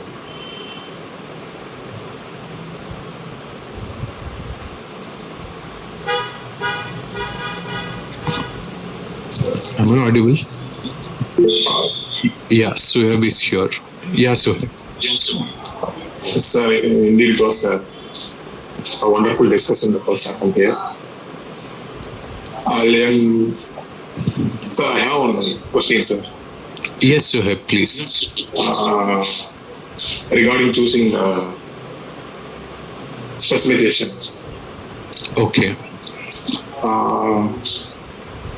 So the thing is, why don't the university don't give freedom to students to choose their specialization? In terms of, I know that professors already discussed about the syllabus and all. Mm-hmm. But if they are giving the freedoms to students to choose their specialization, it will be more? Yeah, thanks for that question. But then, yes, I would be happy to answer this question here. So let's say in my previous organization that I have worked with, so we did have electives with respect to accounting and psychology. Similarly, different universities have different electives at their end semesters. Choosing electives, why is it not being given as a part of students' choice is what the concern that you have expressed here. Yes, as a faculty, I have raised a concern here with the department stating that there should be a free liberal liberty that has to be given for the students in choosing it. But here, addressing it in from the, since this is an open discussion forum, I should not be partial to any organization in terms of saying it, but I'll be glad to express because this discussion is meant for breaking myths basically. So here, universities plan courses or electives in a way where first thing that they look for is in terms of what all feasibility aspects that they can consider in terms of doing it. Majority universities that I have come across will not put an effort to bring in industry experts to do that add-on certification as an elective. Rather, they look for options with their available faculties and then do it, which is actually not a good thing to go for. Second thing, with your question, why is that liberty not given? Let's say a batch of 50 students is pursuing that particular program MSc, and you have electives like forensic, just as an example, forensic medicine and digital forensics. University's perspective, there should be equal number of students for both the domains. That's where the problem arises. Just because university wants to look it in a way that both the certification has to be filled with students, that doesn't mean that they don't give the liberty for students to choose it. Yes, we did have certain arguments with our department with respect to this in the previous organization, telling that if there is no liberty for students, then there is no point of quoting that particular course as an elective. So irony is it's still not yet sorted. Not only with university, many universities of late, if you see in the market, many universities are planning or having the same old routine of having this basic formula here. Rather, it would be great if they break that stereotypic mentality of having equal number of students and other things. I personally feel it has to be a student's liberty to choose it, because elective is something which they has to choose out of their interest. And sorry for the experience that you have faced, but let's hope at least it changes in the future, with a note that see, a faculty might not change it, but as a student, you have all the rights to stand up against it and then question it and ensure that it goes in your way, because you are someone like who are paying and then learning there. You have the ability to do it. And my experience with students is quite disappointing with respect to this scenario. Is I did explain these situations earlier, but I could see very minimal effort from students in combating against this kind of injustice with respect to electives and few other process of internships or placements or some other things that can be done. So students has to get united and come against it and then get it done in their way possible.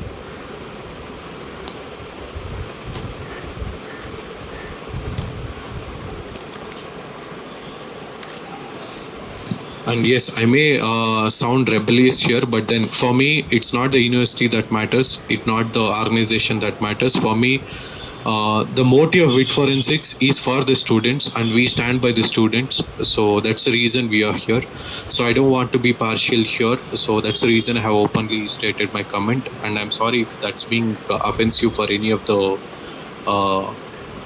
people who will be watching the discussion forum maybe later once it gets uploaded accordingly. But yes, because we started this discussion to break those myths and to get into reality, and we basically want to break those stereotypic thinking so that we'll meet the reality, not just setting up the expectations. And Swayab, thanks for bringing it about. Hope Thank you, the sir. things it changes later. We'll hope for it. Yeah. Any other questions or feedbacks from your end?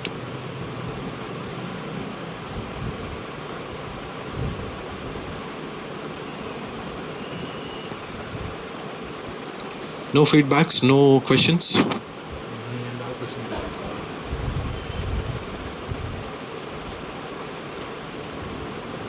Okay, just in case you are uncomfortable giving a feedback here, you can always write us an email that would add value to our idea of conducting these kind of discussions. I would request our moderator and scientific officer Sriram to take over, and if you have some comments, you can start with it, Sriram.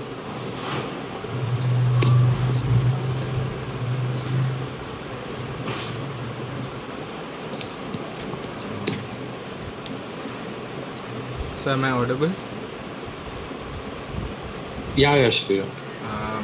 Thanks for all the participants who have been in this particular group discussion. And WIT Forensics is indeed planning in future in regards with various group discussions and webinars in regards with particular topics in regards with forensic science and its relevance in terms of practical field and experiences. And in regards with feedbacks to this particular section, session, if participants have any feedback or any queries in regards with the discussion or in regards with our organization WIT Forensics, you can send a mail in info@witforensics.com. So your feedbacks on your queries will be answered from our end. And thank you for all the participants who have been in this particular group discussion. I hope you have gained inputs from various people and various experiences from participants which have been shared. And I hope you indeed follow a particular WIT Forensics in platforms to get timely updates in regards with our future events, and I hope we seek your active participations in our upcoming events. So thank you all. If you have any queries or feedbacks for the next 5 minutes, the platform is open, and after that the meeting will be ended. Any queries or feedbacks? And yeah, just before we conclude it, I wish you all 78th meaningful Independence Day. At the same time, it's an irony that it's a black day, to be honest, because we are celebrating our 78th Independence Day, but still people are fighting for justice for a rape victim, which is actually horrifying to look at, which has to be changed. At least from now on, like we all, such incidents will not happen, and at least now government will take certain initiatives to stop such brutal acts that happens against women and children across. Yeah. Any things from any participants, you can just let us know. We'll be live for next 2 minutes and then we'll close it. Happy Independence Day. Jai Hind.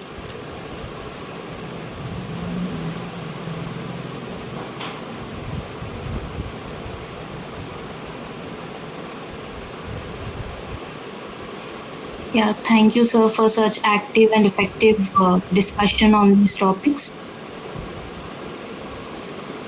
Happy Independence Day.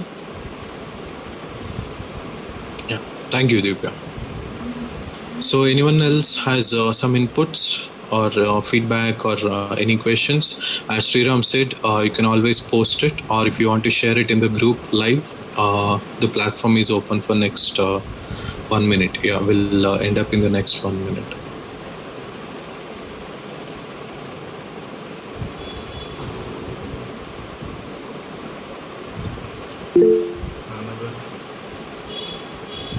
So us and left text. Another one, while choosing PG course from university, why don't the university check the UG background of individual?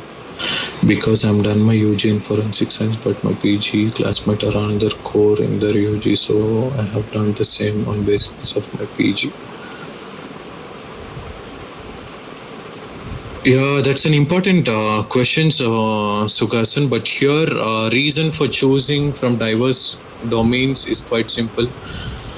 Yes, actually, there has been certain comments that's been happening among our industry, basically in forensic industry, that whom do we prefer? Is it UG in forensics, PG in forensics, or UG in any science discipline and PG in forensics? Technically, finding an answer for this would be little difficult, because again, we'll pitch into the basic level of discussion here. It's not about which background you are from. It's all about, in that particular domain of interest, how good you are at is one thing. And your question, why are universities choosing people from different background apart from forensic science? This, I think, universities would be a best choice to answer. But as per my understanding, to answer this question, since forensics is an applied science, all the basic science graduates are eligible for it, because anything that starts from will start with a basic science background. Even our forensics will start with physics, chemistry, biology, and digital domains. So maybe for that reason, like there is an open platform for any graduates to pursue their PG in forensic science. That might be the answer.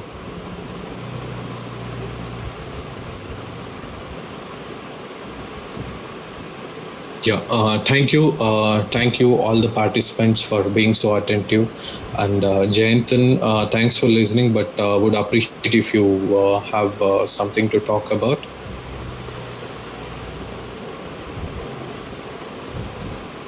Okay. Anyways, you can always write us emails, and please follow us for further updates if you require, and ask your friends to follow us. And it indeed motivates us to do a lot more in terms of reforming our forensics and contribute the best that we could do with a student's perspective. Thank you so much, everyone. And thank you, Sriram and Krishna, for your constant support in doing this possible. Thanks a lot, everyone. Thanks a lot from Team WIT Forensics. Hope to see you all back soon again. Happy Independence Day. Jai Hind.